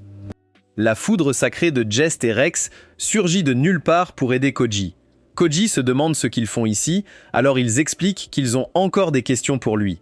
Quant à Rex, il dit qu'il est un héros et qu'il ne peut pas laisser un villageois se battre tout seul. Koji est stupéfait de voir Takako et Manao arriver aussi. Ils éliminent quelques monstres et Takako dit qu'elle est juste passée dire bonjour. Quant à Manao, il dit qu'il suit simplement la volonté d'Alice. Tina soigne alors Koji, mais il s'inquiète pour tout le monde. Il souligne que l'armée de monstres est bien trop énorme et que tout le monde ici va perdre la vie. Crow promet que ce ne sera pas le cas et elle dit que sa vie non plus ne se terminera pas. Koji est inspiré par eux, alors il dit qu'il va y avoir un changement de plan. Ils feront tout ce qu'ils peuvent ici, puis ils s'enfuiront. Ils déclarent qu'ils doivent chérir leur vie, tout en laissant tout ce qu'ils ont sur le champ de bataille. Koji se lance dans une frénésie, éliminant plusieurs monstres, mais il finit par être écrasé par un rocher. Il dit à tout le monde qu'il va bien, mais le sang jaillit de sa tête. Tina le soigne et lui fait remarquer qu'ils sont censés chérir leur vie. Koji sait ce qu'il a dit, mais il souligne qu'il leur fait confiance pour l'aider. Tina explique que les prêtres comme elle sont impuissants sans leurs combattants de première ligne, alors elle dit à Koji de faire attention. Koji s'excuse et explique qu'il n'a pas beaucoup combattu en groupe. La bataille fait rage, et Koji pense à combien il n'est plus seul maintenant. Koji lance une attaque dévastatrice et détruit absolument 3 monstres.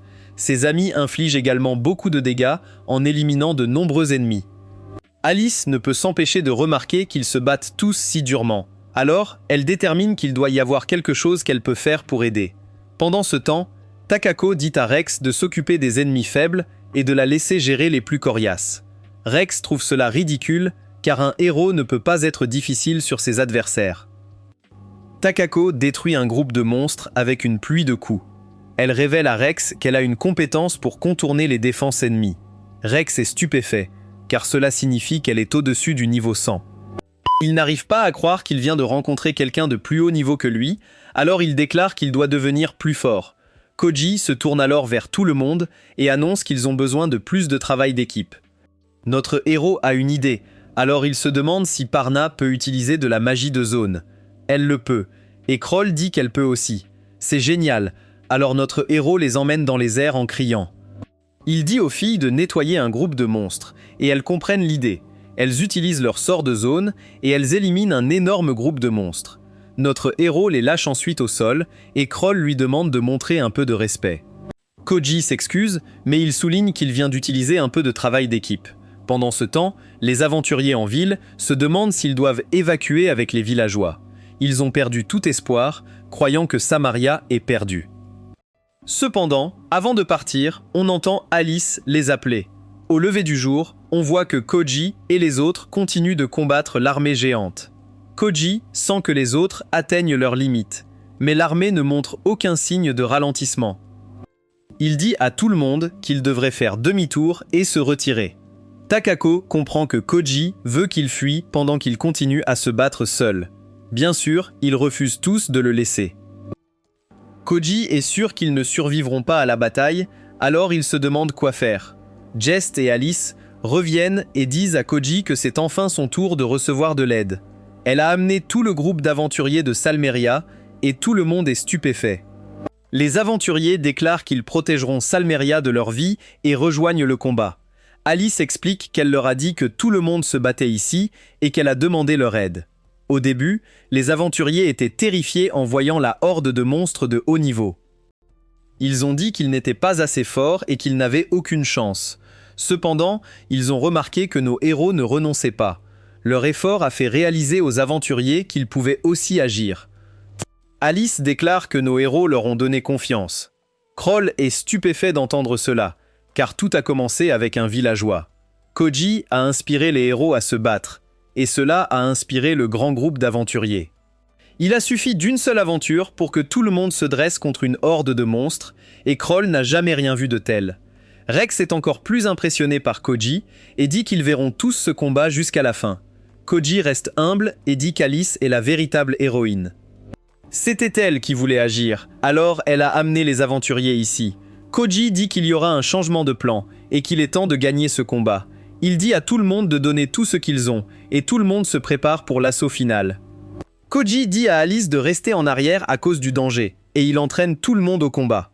Malheureusement, des heures plus tard, on voit que les aventuriers sont complètement épuisés. Ils disent que c'est inutile car ils ne peuvent plus se battre et il y a encore plein de monstres. Même Rex s'effondre et les filles arrivent avec des potions qu'elles viennent d'obtenir en ville. Malheureusement, Rex a déjà eu sa dose et les potions ont perdu leur effet. Les filles s'inquiètent pour lui car il peut à peine se tenir, mais Rex refuse d'abandonner car il est un héros. Il n'a pas peur de mourir, mais Kroll lui rappelle que se reposer est essentiel pour bien se battre. Elle dit qu'il n'est pas obligé de combattre tout le temps, mais Rex ne peut s'empêcher de se comparer à Koji. Koji se bat sans relâche et ne semble pas vouloir s'arrêter. Jess et Tina révèlent que Koji, d'une certaine manière, prend beaucoup de pauses. Il a une compétence qui lui permet de récupérer sans objet. C'est une compétence de régénération qui lui permet de se reposer même en combattant. Rex réalise encore une fois que Koji est toujours un pas en avant. Carl l'admire aussi, car être niveau 999 est vraiment spécial. Rex se dépêche de dire que ce n'est pas tout. Koji est aussi libéré des idées reçues qui freinent les autres. Sa capacité à ne pas se laisser piéger par ce qu'on pense savoir lui confère un grand pouvoir. Rex est soulagé car il comprend enfin Koji. Parna est un peu contrariée car elle ne comprend pas pourquoi Koji s'allie avec les démons. Gesta, Takako et Manao arrivent, tout à bout de nerfs. Les filles leur donnent des potions et discutent de la situation. Tout le monde atteint ses limites, mais ils ont vaincu 90% des monstres. Parna est prête à éliminer Manao et Alice pour être des démons, mais Takako l'arrête. Elle lui dit d'attendre au moins d'entendre Koji avant de décider. Parnat craint qu'il manque de temps, mais elle accepte d'attendre. Juste à ce moment, tout le monde entend une voix mystérieuse. La voix dit que cette situation n'est pas bonne, car elle doit suivre le scénario. Tout le monde se demande ce que c'était, mais ils sont interrompus par des tremblements de terre. Un monstre énorme arrive, et tout le monde en est terrifié. C'est la bête la plus dangereuse qu'ils aient jamais vue, et il n'y a rien à son sujet dans les archives royales. Minao ne l'a même jamais vu, et se demande si c'est vraiment un monstre. Takako détermine qu'ils devront battre en retraite, et Rex est déçu car ils étaient si proches de gagner. Cependant, Koji n'a pas peur et appelle cette bête un gros garçon. Il stupéfie tout le monde en chargeant droit vers le géant. Ce monstre est fou, car il envoie notre héros voler d'un coup de poing. Les aventuriers perdent tout espoir car il n'y a aucun moyen de le combattre. Ils disent que le résumé est terminé et ils fuient pour sauver leur vie. Alice vérifie notre héros, mais il lui dit que ce n'est pas sûr, alors il devrait rester en arrière. Elle refuse et jure de rester avec lui jusqu'à la fin. Alice dit à Koji de ne pas s'inquiéter, mais il souligne qu'elle est celle qui tremble. Carl se dépêche de dire que c'est parce qu'Alice s'inquiète pour Koji et qu'il est imprudent. Notre héros réalise qu'elle a raison, alors il s'excuse. Juste à ce moment, un homme mystérieux apparaît et il est impressionné par la rapidité avec laquelle Koji se remet. Il peut dire que Koji est celui qui a fait rassembler les aventuriers de Salmeria pour ce combat.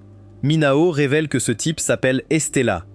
C'est l'homme de main du roi démon depuis avant même que Minao entre à son service. Pour aggraver les choses, Estella est le plus puissant après le roi démon. Stellar se demandait pourquoi Ueno s'alliait avec les humains, mais il réalise maintenant que c'est à cause d'Alice. Juste à ce moment, Koji stupéfie à nouveau tout le monde en commençant à avancer. Il retourne dans le combat et explique que la potion qu'il vient de boire l'a remis sur pied. C'est la première potion qu'il a prise durant tout ce combat, donc elle est toujours très efficace sur lui. Il dit à Stellar que s'il se met en travers de son chemin, il devra l'affronter. Koji est sûr qu'il ne veut pas ça, mais Stellar lui dit de faire comme il veut. Stellar dit qu'il le sait, mais il souligne que Koji n'est qu'un villageois. Kroll fait remarquer que Koji est niveau 999, mais Stellar le sait déjà. Atteindre ce niveau est sans précédent dans ce monde, mais au final, il n'est qu'un villageois. Koji frappe le géant. Mais tout le monde est stupéfait que ça ne fasse rien.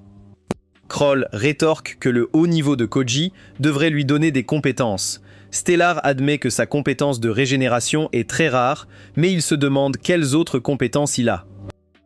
Stellar dit alors que le fait que Koji ait même une compétence est pratiquement un miracle. Il explique que des villageois cherchant le niveau 100 ou plus ont existé par le passé. Il insiste sur le fait qu'en l'absence de compétences, l'écart de statistiques est tout simplement insurmontable. Un villageois avec des statistiques si basses ne peut pas vaincre cette créature géante. Malheureusement pour le villageois, c'est ça être niveau 999. Estella annonce qu'il n'y a aucune compétence qui permettrait à Koji d'avoir une chance dans ce combat. Juste à ce moment-là, Koji se demande si ce type pense vraiment que c'est ce qui se passe. Il se relève et explique qu'il a faim d'être à terre pour minimiser les dégâts. Il conseille à notre héros d'abandonner tant qu'il a encore la vie. Koji est surpris car il ne semble pas que Stellar soit intéressé à mettre fin à leur vie. Alice essaye de l'arrêter en disant qu'elle ne veut pas ça, et que son père non plus. Étonnamment, Estella sourit et dit qu'il le sait déjà. Tout le monde est stupéfait quand Estella révèle que le roi démon est en fait à l'intérieur du géant. Il explique qu'il a affaibli le roi démon par un empoisonnement progressif. Stellar admet que le roi démon ne veut pas cette guerre. Il l'appelle sa guerre et cela met Manao en colère. C'est une arme ancienne, conçue pour détruire l'humanité. Elle n'est contrôlable que par le mana abondant du roi démon. Cela n'a pas de sens car Koji et ses amis vont tout faire pour l'arrêter. Koji déclare qu'il va sauver Salmeria et le roi démon en même temps. Estella est pris au dépourvu car Koji ne considère pas les démons comme ses ennemis. Pourtant, il dit à notre héros d'abandonner car il ne peut pas atteindre son objectif. Le Messie le écrase encore, alors il demande à Kroll une autre potion. Kroll lui dit de ne pas trop forcer, mais notre héros prend la potion et attaque à nouveau. Il est repoussé à chaque fois, mais il n'abandonne pas. Sailor se demande combien de temps Koji va continuer à se battre, mais ça ne s'arrête pas. Finalement, Rex est stupéfait en voyant que Koji devient plus rapide. Notre héros prend l'avantage et stupéfie tout le monde quand l'une de ses attaques déséquilibre enfin la bête. Le Messie le repousse encore, mais cette fois, ce n'est pas comme les autres.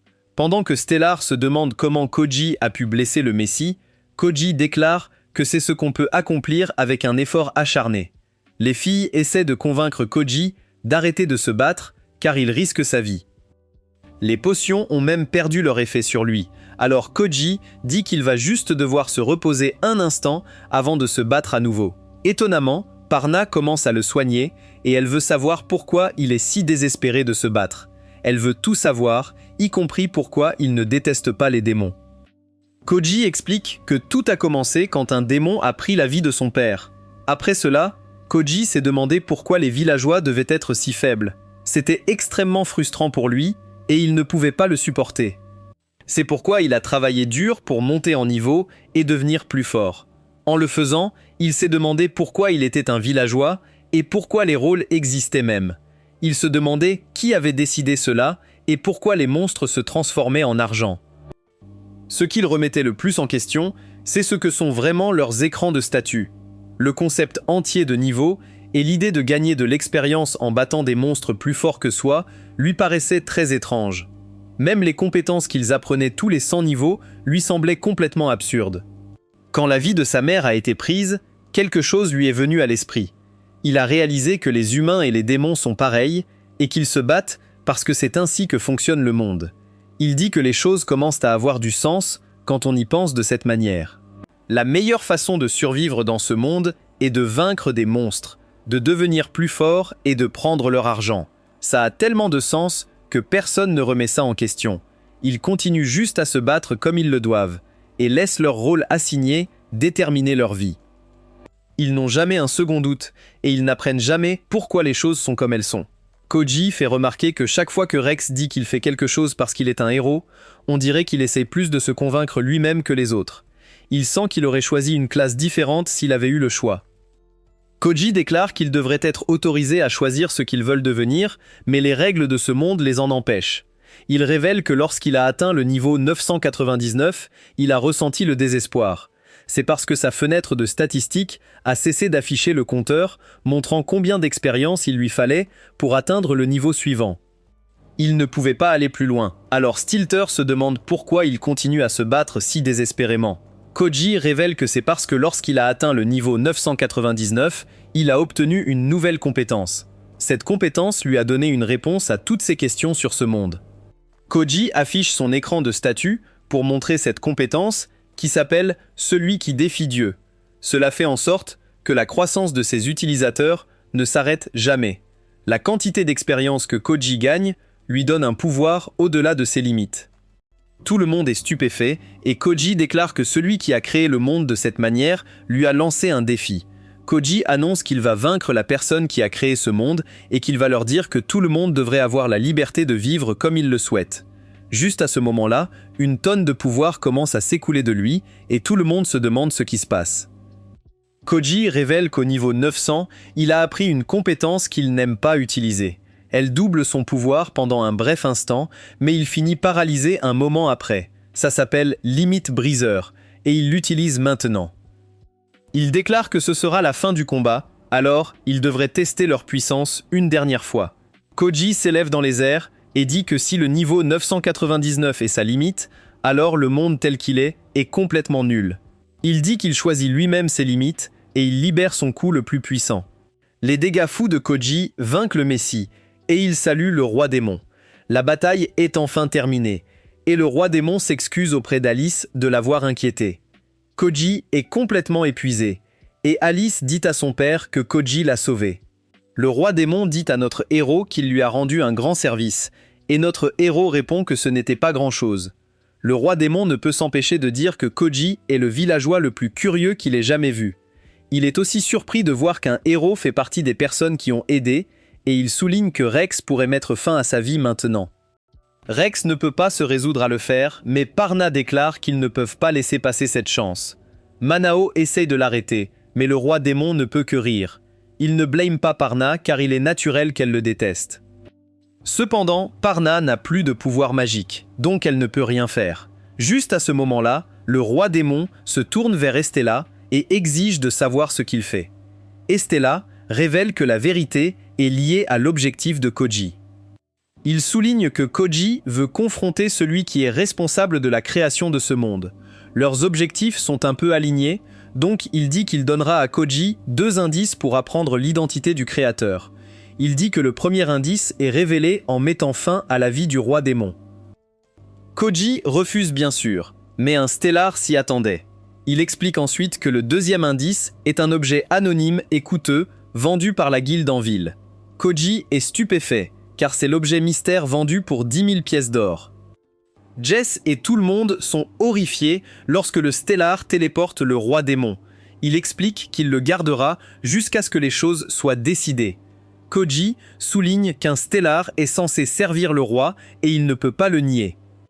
Cependant, Stellar dit que c'est seulement parce que le destin lui a assigné ce travail. Il dit à Koji que s'il veut qu'il rende le roi démon, alors il doit prouver qu'il peut obtenir l'objet mystère. Il donne à notre héros 1 an pour accomplir cela, et il les laisse avec un avertissement. Si Koji échoue, il utilisera à nouveau le roi démon pour attaquer toute l'humanité. Il dit que la prochaine fois, il les fera se battre jusqu'à ce qu'une de leurs vies prenne fin, et il s'en va. Alice se sent terrible car son père était juste là devant eux. Heureusement, le reste des monstres s'en va, mais ils n'ont qu'1 an avant que le danger ne revienne. Tout le monde est vraiment inquiet et se tourne vers Koji pour une réponse. Notre héros sait qu'il doit rassembler 10 000 pièces d'or, alors il déclare qu'il devrait commencer par ouvrir un casino. Quelques jours plus tard, nous voyons que Parna fait un rapport au roi sur ce qu'elle sait. Elle lui parle de Koji, le villageois de niveau 999, et d'Alice, le démon, qui cherche la paix avec l'humanité. Le roi n'arrive pas à croire que quelqu'un a changé la vie de Kroll, élevé pour haïr les démons. Il se demande pourquoi Parna n'a pas été convaincue par Koji, alors elle dit simplement qu'elle veut un monde où les démons n'existent pas. De retour avec nos héros, Rex annonce à une foule qu'il a une opportunité qui va changer leur vie. Nos héros ouvrent un casino et Rex recrute des gens pour y travailler. Il urge les gens à se consacrer à un travail épuisant, mais les gens ne sont pas convaincus. Ils se souviennent de lui, du moment où il a essayé de recruter pour une chasse au roi démon, mais Rex dit que c'est l'âge du casino. Même si nos héros offrent de payer 50 pièces d'argent par mois, les gens ne sont pas intéressés. Koji dit à Rex de redoubler d'efforts pour le recrutement, mais les autres soulignent que c'est la faute de Koji. Il ne s'est pas rendu compte qu'il devait embaucher des gens jusqu'à 1 semaine avant l'ouverture. Koji explique qu'il était occupé car il a réussi à trouver un bloc de spawn pour faire un tissu pour Minao aussi. Minao portait le tissu et Takako confirme qu'on ne peut pas sentir son mana démoniaque. Koji rappelle que l'objet rare coûte 10 000 or. Notre héros a déjà 5 000 or, donc il leur faut le double. S'ils ne le font pas dans 10 mois, Astellar attaquera à nouveau. Les autres souhaitent que Parna soit là pour aider, mais un flashback montre pourquoi elle est partie. Elle a dit que leur groupe avait été formé pour chasser le roi démon, mais qu'il n'y avait plus de raison de rester après ce changement. Koji essaye de rendre leur flyer plus attrayant, mais il le rend juste plus absurde. Tout le monde se sépare pour continuer à distribuer des flyers. Pendant ce temps, Alice pense à combien tout est agréable. Tout le monde a parlé avec Koji, et ils lui ont tous juré fidélité. Kroll a admis que sa vision du monde l'a fait ignorer beaucoup de choses. Mais Koji lui a appris qu'elle devait en apprendre plus sur le monde. Tina s'entraîne encore, donc elle a dit qu'elle voulait monter de niveau avec les autres. Rex a admis qu'il avait encore beaucoup à apprendre, alors il voulait que Koji lui enseigne. Il a été très formel en décidant de commencer à appeler Koji maître. Alice ne pouvait pas être plus heureuse, car elle a maintenant des amis qui l'aideront à réaliser la coexistence entre humains et démons. Juste à ce moment-là, un gars nommé David s'approche d'Alice. Il explique qu'il est un serviteur de la famille royale Exaldria et qu'il est ici pour chercher la princesse Kroll. Koji n'aime pas la façon dont il parle à Alice, alors il appelle les gardes sur ce type. Tout le monde est d'accord pour dire qu'il est vraiment bizarre de parler à la jeune Alice, alors les gardes l'emmènent. Cependant, Alice explique qu'il n'a rien fait de mal, donc il le laisse partir. Koji s'excuse d'avoir tiré des conclusions hâtives et Kroll arrive peu après. David fait des compliments plutôt inquiétants et Koji souligne qu'il est vraiment un pervers. Ensuite, David explique que le roi lui a ordonné de ramener Kroll à la capitale royale. Il veut personnellement voir si c'est vrai qu'elle a abandonné sa chasse au roi démon et a choisi de rester dans cette ville. Ce qu'il sait, c'est que le roi démon a disparu, ce qui est la raison pour laquelle ils ont abandonné leur chasse. Cependant, les rapports disent aussi qu'ils continuaient leur entraînement et travaillaient chaque jour vers un autre objectif. Il dit qu'il est venu ici pour découvrir ce que c'est. Il déclare que si le nouvel objectif de Kroll sert son rôle principal en tant que sage pour chasser le roi démon, alors il ne la forcera pas à revenir. Kroll annonce rapidement qu'ils n'ont pas abandonné. Ils battent des tonnes de monstres, s'entraînent dur et gagnent de l'argent pour acheter de meilleurs équipements. Elle explique que Koji est niveau 999 et que tout le monde apprend de lui pour devenir plus fort. David est content d'entendre cela, mais il a aussi entendu des choses sur Koji. Il ne croyait pas que Koji était un villageois quand il a entendu parler de lui, mais il est clair qu'il l'est. Il est aussi évident qu'il est très puissant, donc David se demande pourquoi Koji ne bat pas lui-même le roi démon. Koji choque tout le monde en faisant semblant d'être plus faible que ce que tout le monde pense. Il souligne qu'il n'est qu'un villageois, et qu'il a à peine battu le géant à Salmeria. Il a dû compter sur des tonnes de potions et l'aide de tout le monde. Koji déclare que leur objectif est toujours de vaincre le roi démon. C'est pourquoi ils ont besoin de gagner de l'argent pour obtenir de meilleurs équipements et entraîner le groupe. David est satisfait de cette réponse, alors il dit qu'il les aidera tout en veillant sur Kroll. Il sait qu'ils recrutent des travailleurs, alors il révise leurs flyers. C'est incroyablement réussi car des tonnes de gens viennent postuler. David explique qu'il a juste mis l'accent sur la flexibilité de leur période d'entraînement, les types de travail qu'ils feraient et la sécurité du lieu de travail. Koji va ensuite voir Rex et lui dit de garder un œil sur David. Il ne lui fait pas confiance, mais Rex souligne que David a servi la famille de Carl depuis avant sa naissance. Rex est sûr qu'il veut juste la protéger, mais Koji se méfie. Il craint que David ait un autre but, alors il dit à Rex de rester vigilant, surtout quand David est près d'Alice et Manao. 2 jours avant l'ouverture du casino, nos héros s'entraînent. Alice renforce Rex pour qu'il puisse abattre un monstre, mais Koji l'arrête avec colère. Koji souligne que s'il améliore ses stats avant de combattre, l'entraînement n'a pas de sens. Rex dit qu'il gagnera quand même de l'expérience, mais ce n'est pas le but. Koji rappelle à tous que plus ils sont désavantagés, plus le bonus d'expérience sera grand. Il leur donne ensuite une petite leçon.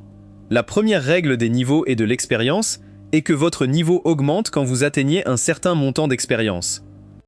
Deuxièmement, vous gagnez de l'expérience en battant des monstres de niveau supérieur. La troisième règle dit que même si un monstre est de niveau inférieur, si vos stats sont pires que les siennes, vous obtiendrez quand même l'expérience comme s'il était de niveau supérieur. En résumé, plus vous êtes désavantagé, plus vous gagnerez d'expérience et plus vous monterez de niveau rapidement. Il dit à Rex de se battre sans renforcement car il peut toujours l'aider s'il a des problèmes. Koji admet que ses propres stats de base sont incroyablement basses car il est un villageois. Rex est un héros, donc ses stats de base sont plus élevées que celles de tout autre rôle. Il dit qu'à la fin, Rex sera plus fort que quiconque. Rex se bat héroïquement sans renforcement, mais son adversaire lui met le feu au visage. Les autres l'aident à survivre, et Koji lui dit de continuer à essayer. Rex continue de prendre des coups, alors Kroll le soigne encore et encore. Kroll se demande alors si c'est vraiment tout ce qu'elle va faire. Koji souligne qu'elle ne lutte pas encore pour gagner des niveaux, donc c'est normal qu'elle s'améliore progressivement. Kroll est anxieuse car elle n'est passée que du niveau 42 au niveau 45 depuis son départ de la capitale. Elle est frustrée d'avoir seulement gagné 3 niveaux, mais David souligne que Koji s'inquiète juste pour elle. Sage n'est pas un rôle pour le front, et ils prennent de gros dégâts des attaques ennemies. Koji admet que comme Cruel est une fille, il ne lui impose pas de douleur qu'elle pourrait ne pas supporter. Kroll déclare que son genre est sans importance, et elle veut juste que Koji l'aide à atteindre le niveau 200. Koji est très impressionné, alors il promet de l'aider. David dit alors qu'il est très impressionnant que Koji ait atteint le niveau 999, surtout à un si jeune âge. Il se demande comment il a fait, mais notre héros dit juste que c'est une longue histoire. Il est clair qu'il ne l'a pas fait pour l'argent, alors David en conclut qu'il peut lui faire confiance pour la princesse Kroll. Koji se demande pourquoi quelqu'un le ferait pour l'argent, car atteindre un si haut niveau est incroyablement dangereux. David souligne que ceux qui travaillent dur pour devenir plus forts cherchent à vaincre des monstres encore plus puissants pour gagner encore plus d'argent. Koji confirme que plus un monstre est fort, plus il lâche d'argent. Jess et Alice se souviennent d'avoir lu un livre dans le château du roi démon. Il parlait du monstre de niveau le plus élevé au monde, aussi fort que le roi démon lui-même. Elle se demande combien quelqu'un gagnerait en le battant. Rex continue de lutter contre la bête pendant que les autres discutent, mais il finit par gagner. Il dit qu'il n'arrive pas à croire que ce fut si difficile à vaincre.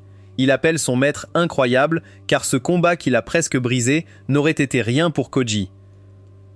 Koji dit à Rex de vérifier ses stats, et Rex est émerveillé de voir toute l'expérience qu'il a obtenue. Il se demande si ce type d'entraînement incroyablement dangereux et comment Koji a atteint son niveau. Koji explique que la première compétence qu'il a obtenue était la résurrection automatique. Kroll souligne que tout le monde obtient une compétence tous les 100 niveaux, alors elle se demande quelle compétence a Koji. Ils savent déjà pour la résurrection automatique, le briseur de limites et celui qui défie les dieux. Il en reste 7 autres, alors il se demande ce que c'est. Koji dit qu'ils ne cherchent pas à les cacher, elles ne valent pas vraiment la peine d'être partagées, mais ils veulent savoir, alors Koji décide de les montrer. Il lance un caillou qui détruit 2 monstres et dit que cela représente 5 de ses 7 autres compétences. Tout le monde est confus, alors il donne un autre indice. Cette fois, il lance un caillou et élimine le dernier monstre. Tout le monde est encore perdu, alors Koji leur montre juste les noms de ses autres compétences. Ils sont tous stupéfaits de voir qu'il a plein de compétences de doigts. Elles s'appellent Hyper Doigt, Doigt Miracle et Doigt Parfait. L'une s'appelle Explosion pleine exotique acte 5, et tout le monde se demande ce que cela fait. Koji leur dit de se calmer, il va leur montrer chacune d'elles. Super Doigt augmente la puissance de flic de ses doigts. Cela lui permet de fliquer un doigt avec la puissance de 2. Ça ne semble pas très impressionnant, mais la puissance s'accumule avec chaque compétence. Elle s'accumule à un niveau incroyable, et Doigt Parfait fait que Koji ne rate jamais un flic. C'est ainsi qu'il a pu fliquer ce caillou sur le monstre en étant allongé au sol. Ses compétences sont assez décevantes. Mais Alice dit qu'il a au moins une compétence qui sonne vraiment bien à la fin. Elle suppose qu'elle est vraiment puissante. Mais en réalité, l'explosion pleine exotique acte 5 n'est pas du tout bonne. Sa description dit seulement que c'est un nom qui sonne bien. Pour aggraver les choses, Koji a aussi une compétence appelée inverse. Elle dit que plus le niveau de Koji est bas, plus il peut utiliser de techniques et de sorts sans coût. Cependant, plus son niveau est élevé, moins il peut utiliser de techniques et de sorts puissants. Koji explique qu'au niveau 700, il est tombé dans le désespoir. Au niveau 800, ça a empiré et il a pensé que tout était fini. Rex ne savait même pas qu'il y avait des compétences qui rendaient une personne plus faible, et il réalise que c'est pour ça que Koji utilise toujours coup chargé. Cela explique aussi pourquoi il ne peut pas utiliser de sort. Koji souligne qu'il avait presque pas de mana au début, donc c'était normal qu'il ne puisse pas lancer de sort. Koji espère qu'à la différence de lui, Rex pourra obtenir une compétence qu'il pourra utiliser sans complication. 2 jours avant l'ouverture du casino, Takako se précipite vers Koji car elle a de mauvaises nouvelles. Takako révèle qu'ils sont dans de sérieux problèmes, alors elle fait écouter David aussi. Il s'avère qu'il n'y a pas assez de variété d'alcool pour le casino. Koji se demande pourquoi ils ne peuvent pas simplement en acheter plus à un marchand itinérant, mais ce n'est pas si simple. Le casino exige les meilleurs vins, et ils ont aussi besoin d'une large sélection que les marchands n'auront pas. Takako s'excuse de ne pas avoir pris cela en compte, et elle se demande ce qu'ils devraient faire. Heureusement pour eux, David a une idée car il connaît un certain chariot transportant les meilleurs vins. Il se dirige de la capitale royale vers Salmeria et devrait passer par ici bientôt. Il dit qu'il pourrait peut-être leur proposer un marché et Takako ne pourrait pas être plus heureuse. Koji, cependant, se demande pourquoi David sait cela en premier lieu. David explique qu'il avait un pressentiment que cela pourrait arriver, alors il s'est renseigné à l'avance. Au fond, Koji se méfie de lui. Il ne comprend pas pourquoi un simple serviteur connaîtrait leur destination, leur itinéraire et leur emploi du temps. Alice pense que c'est bien que David soit là, mais Koji décide de le surveiller de près. Le jour de l'ouverture du casino, Koji voit que tout se passe bien car le personnel a travaillé tard pour préparer. On voit que Manao travaille comme croupier pendant que Rex s'efforce en tant que serveur. Tina travaille à la chapelle, mais elle souligne que personne ne va visiter une chapelle dans un casino. À la fin de la journée, Koji dit à tous qu'ils ont fait un excellent travail, car ils ont réussi. Juste à ce moment-là, David s'en va pour accepter la livraison, mais Alice remarque qu'il a oublié ses gants. Elle se dépêche de les lui donner, mais elle trébuche en chemin. David la rattrape, mais le bateau qui couvre ses cornes se casse et tombe.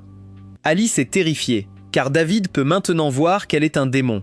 Elle ne sait pas quoi faire, mais David ne mentionne pas du tout les cornes.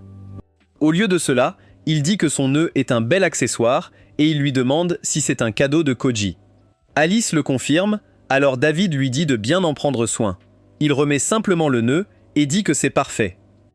Alice le remercie sincèrement pour cela et lui tend les gants avant de se séparer.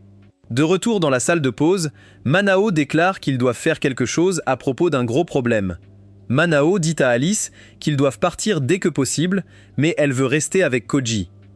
Il dit qu'ils doivent partir, mais les autres soulignent qu'elle ne sait pas ce qui se passe. Manao explique qu'il vient de voir David rencontrer un officiel du royaume et faire un rapport sur nos héros. David a dit à l'officiel qu'il n'a vu aucun comportement suspect de Rex ou de la princesse Kroll. Manao souligne que si David était vraiment là pour surveiller Kroll, quelque chose ne colle pas. Il n'aurait pas besoin d'aider avec le casino ou de rester avec eux tout ce temps. Il dit qu'il doit y avoir une raison plus profonde, alors Koji se demande si David surveille Alice. Alice, cependant, ne pense pas que David soit leur ennemi, et tout le monde se demande pourquoi. Elle les choque tous en révélant que David a vu ses cornes. Ce qui la surprise, c'est qu'il n'a pas dit un mot sur le fait qu'elle soit un démon. C'est comme s'il le savait déjà et qu'il gardait le silence, alors Alice lui fait encore plus confiance. Manao ressent le contraire et déclare qu'ils doivent partir tout de suite. Takako lui dit de se calmer, car cela semblerait encore plus suspect si tout le monde s'enfuit. Koji souligne que David pourrait aussi les couvrir, mais Manao n'y croit pas. Il ne pense pas que David ait fait tout ce chemin depuis la capitale juste pour les couvrir. Koji admet qu'il a raison, alors il prend sa décision finale sur le sujet. Il dit que si David les surveille, alors ils devront aussi le surveiller. De plus, si Alice lui fait confiance, alors Koji la soutiendra de toutes les manières possibles. Leur objectif ultime est la coexistence. Manao l'accepte et Takako jure de surveiller David. On apprend ensuite que pendant toute la semaine suivante, David n'a pas fait de rapport sur Alice. Pendant ce temps, à la capitale royale, Parna visite un endroit détestable de son passé. Elle venait souvent dans cette bibliothèque pour élargir son esprit et ses connaissances en magie. Un jour, un garçon a remarqué qu'elle n'aimait pas les livres, alors il lui en a donné un à lire. Elle s'est demandé qui il était, alors il a dit qu'il était quelqu'un amené ici contre son gré, tout comme elle. Il a expliqué que les bibliothèques ne servent pas seulement à apprendre la magie, et il s'est présenté comme un gars nommé Advei. Parna explique qu'Advei était un génie avec un vaste réservoir de connaissances et de mana. Il détestait vivre enfermé, alors il partait en expédition sur tout ce qui l'intéressait. Bientôt, Parna se retrouva à l'appeler maître, et il lui racontait tous ses idéaux. Un jour, Advil a révélé qu'il voulait un échange culturel entre humains et démons. Il croyait que les deux races avaient tant à apprendre l'une de l'autre. Parna était contre, mais elle n'a jamais essayé de le décourager. Elle explique qu'au fond d'elle, elle croyait qu'il pouvait réellement le faire. Advil a continué à faire des avances amicales, et les démons l'ont finalement accepté. Ils ont rendu visite aux démons encore et encore, jusqu'à ce que Advil décide que c'était enfin le moment. Il a remercié les démons de lui avoir tant appris et les a invités dans un village humain. Il a promis que personne ne leur ferait de mal et les a suppliés de lui faire confiance. L'ancien démon a décidé de lui faire confiance. Alors Advil, tout joyeux, a déclaré que l'échange culturel commençait. Les démons ont choisi la ville natale de Parna pour l'échange car elle était proche de la capitale royale. Le grand jour, Advil est arrivé avec les démons et Parna s'est précipité pour saluer son maître. Cependant, Parna ne pouvait qu'observer avec terreur alors que les démons trahissaient Advil de sang-froid. Ils ont mis fin à sa vie en un instant en lui faisant un trou dans la poitrine. Les démons ne se sont pas arrêtés là et ont massacré chaque personne dans la ville natale de Parna. Parna a été mise en sécurité, mais elle était traumatisée par ce qu'elle venait de voir. Elle ne pouvait penser qu'à la promesse d'Advil que personne ne serait blessé. Elle a perdu la raison ce jour-là et est tombée dans le désespoir. C'était il y a 4 ans, et Parna ne pouvait rien faire seule. Cependant, c'est à ce moment-là qu'elle a rencontré le héros de cette époque. Ils étaient les 2 personnes dont le destin les opposait aux démons. Si quelqu'un au monde comprenait sa haine pour les démons, c'était eux deux. Les démons ont volé ce qui comptait le plus pour elle, alors elle a juré de se venger, et ses 2 nouveaux amis ressentaient la même chose. Malheureusement, Koji a tout gâché en convainquant ses amis de changer d'avis. Parna refuse de changer d'avis, et elle jure de se venger de Koji pour cela. De retour au casino, Koji se lamente qu'il ne gagne pas assez d'argent. Ils n'ont gagné que 15 pièces d'or cette semaine, car les roturiers jouent à un taux très bas. Pour aggraver les choses, les nobles ne sont venus que le tout premier jour. Ils détestent être entourés de roturiers et se plaignent que l'endroit sent la porcherie. Koji se demande si la solution est de créer une salle VIP pour les nobles. Il peut aussi battre des monstres pour gagner plus d'argent, mais la question est où? Rex se demande si Mano peut apparaître. Beaucoup de monstres rares à vaincre. Mano dit qu'il peut, mais qu'il aurait besoin d'un bloc d'apparition. Malheureusement, il n'y a aucun moyen de savoir où trouver un bloc d'apparition de monstres rares. Jess et Alice demandent à Koji s'il a déjà entendu parler du dragon noir. C'est le monstre ultime avec une puissance égale ou supérieure à celle du roi démon lui-même. Personne ne sait s'il existe vraiment, mais Alice se demande combien d'argent il pourrait obtenir s'il parvenait à le battre. Koji explique que l'argent est proportionnel à sa force, donc ce sera une fortune. Alice pense que Minao pourrait savoir où il se trouve, alors Koji va lui parler. Minao dit qu'il ne le conseillerait pas, car les documents indiquent qu'il est de niveau 500 et ce n'est que ses statistiques de base. La véritable force du dragon noir sera équivalente à celle du roi démon. Il est si puissant que le roi démon a même averti les démons de ne pas s'en approcher. Minao dit qu'il apprécie le dévouement de Koji, mais qu'il n'est d'aucune utilité pour le roi démon s'il n'est pas en vie. Koji est déterminé à le faire de toute façon, car ils ne peuvent pas sauver le roi sans les 10 000 pièces d'or. S'ils échouent à obtenir l'argent, la guerre reprendra et la coexistence ne sera jamais atteinte. N'ayant pas d'autre option, Minao déclare qu'il l'accompagnera, car Koji ne le trouvera jamais sans lui. Quand il retourne dans la pièce, les autres insistent pour venir aussi, mais Koji dit qu'il n'emmène que Manao.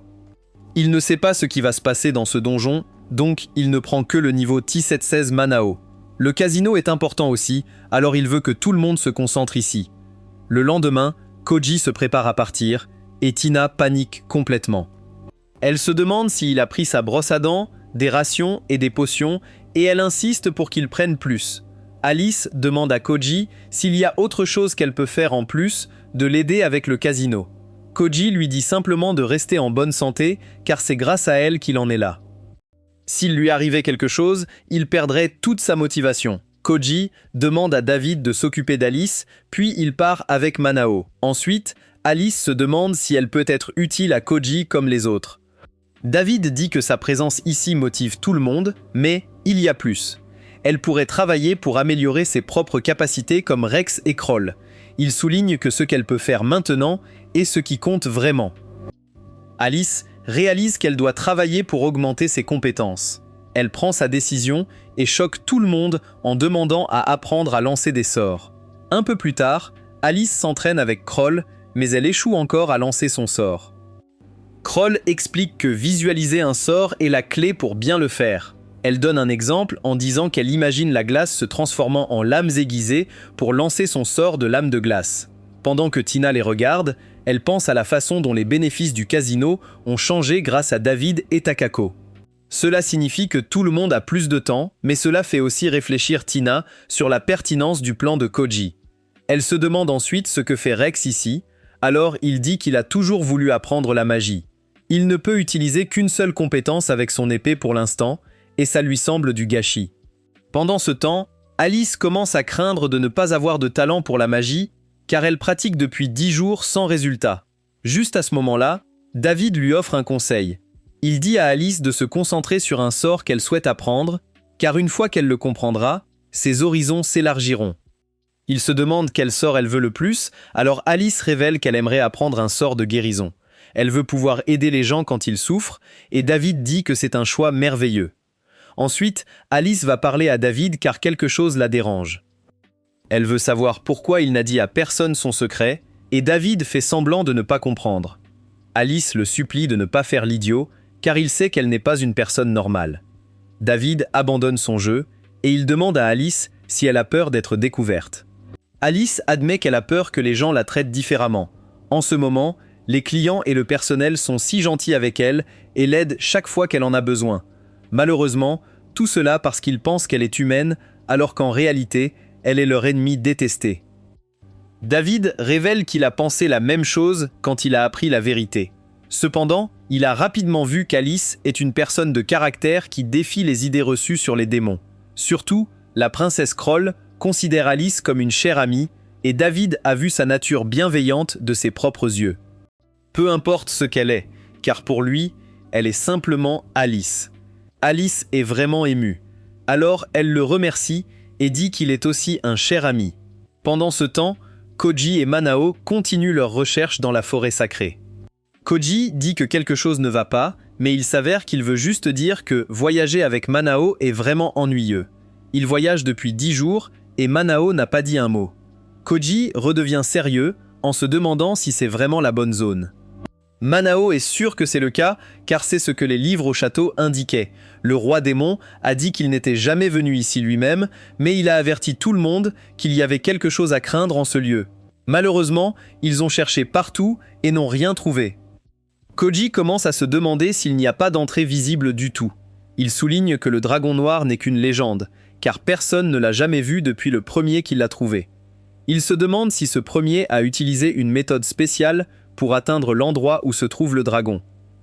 L'entrée pourrait être cachée, alors Manao se demande si c'est profond sous terre. Koji pense la même chose et dit à Manao qu'il est temps de creuser. Koji commence à frapper le sol et Manao se demande s'il est fou. Après un moment, on voit que nos héros ont fait beaucoup de progrès. Manao n'arrive pas à croire qu'il utilise sa magie puissante pour creuser un trou, mais il trouve quelque chose d'incroyable. Il appelle Koji et lui montre qu'une zone se remplit de terre. Peu importe combien il creuse, cette zone se remplit encore et encore. Manao se demande si cela arriverait partout où il creuse, mais Koji ne le pense pas. Il explique qu'il creusait des trous beaucoup plus profonds dans cette forêt, et ça ne lui était jamais arrivé. Cela signifie qu'il doit y avoir quelque chose ici, alors Koji recommence à frapper.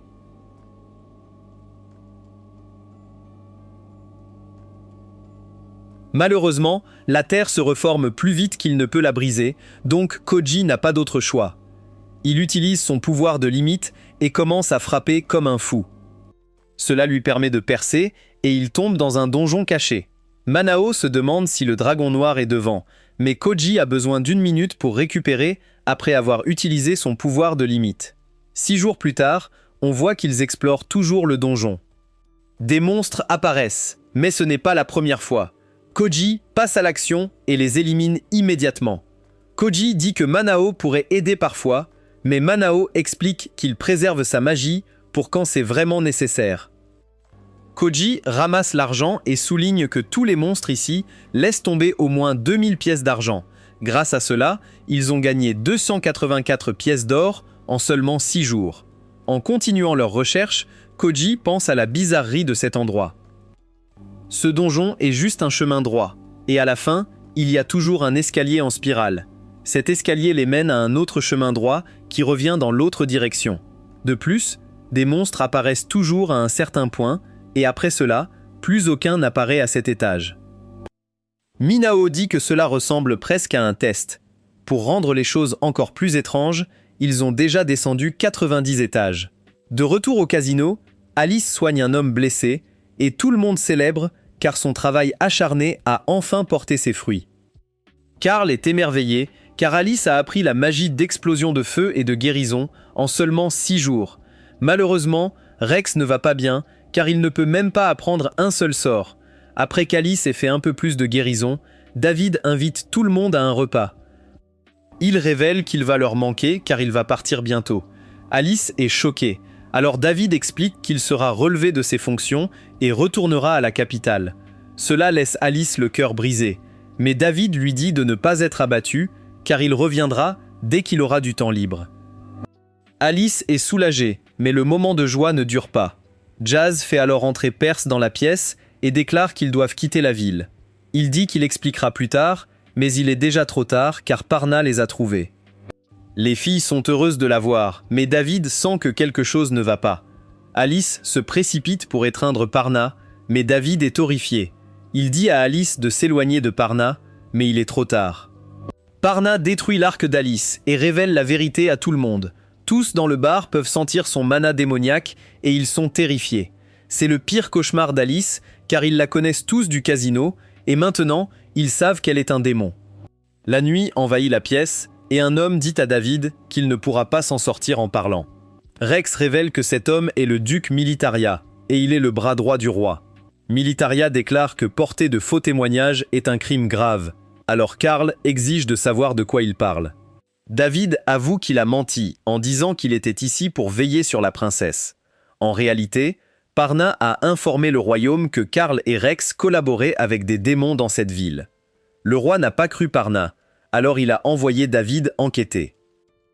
Bien sûr, David a fini par apprendre la vérité sur Alice, mais il continuait à rapporter qu'il n'y avait rien de suspect.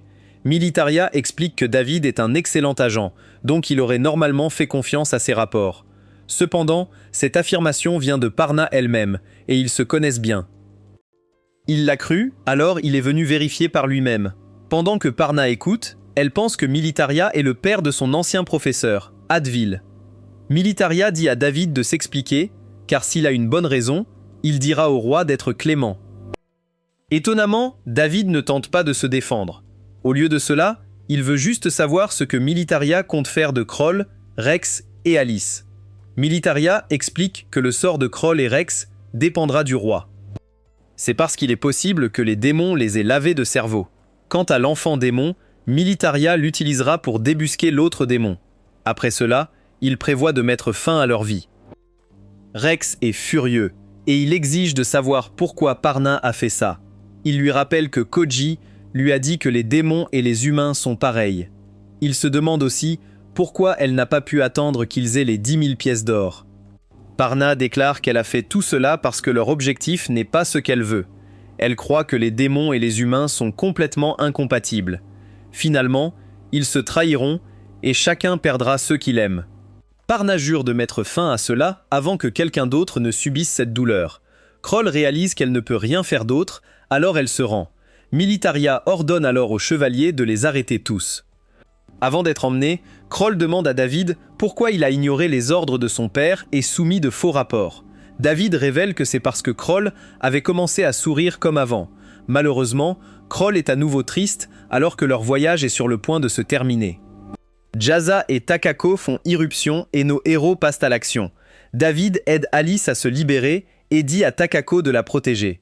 Parna admet qu'elle a oublié Takako, et Takako prépare Alice pour leur fuite. Alice s'inquiète pour Rex et Kroll, mais David lui dit de fuir car ils vont bien. Malheureusement, elles ne peuvent pas s'échapper car le corps de Takako devient soudain lourd. Elle ne peut pas bouger, alors David révèle que c'est le pouvoir de Militaria. Son pouvoir peut rendre n'importe quel guerrier aussi impuissant qu'un nourrisson, alors Militaria lui dit d'abandonner. David refuse et dit à Takako de persévérer et de mener Alice à Koji et Minao. Les filles réussissent à s'échapper et David bloque le chemin pour que les chevaliers ne puissent pas les suivre. Il les affronte seuls et déclare qu'ils ne passeront pas. De retour dans le donjon, Minao révèle que le prochain étage est le 100e. Les gars sont stupéfaits de constater qu'il n'y a pas d'escalier cette fois et qu'il n'y a qu'un énorme trou. Koji laisse tomber quelque chose pour voir ce qui se passe, mais ça disparaît dans l'obscurité. Manao pense qu'il devrait faire demi-tour car sauter là-dedans serait du suicide. De plus, porter tout cet argent devient lourd. Koji refuse de partir sans voir le dragon noir, alors il commence à descendre.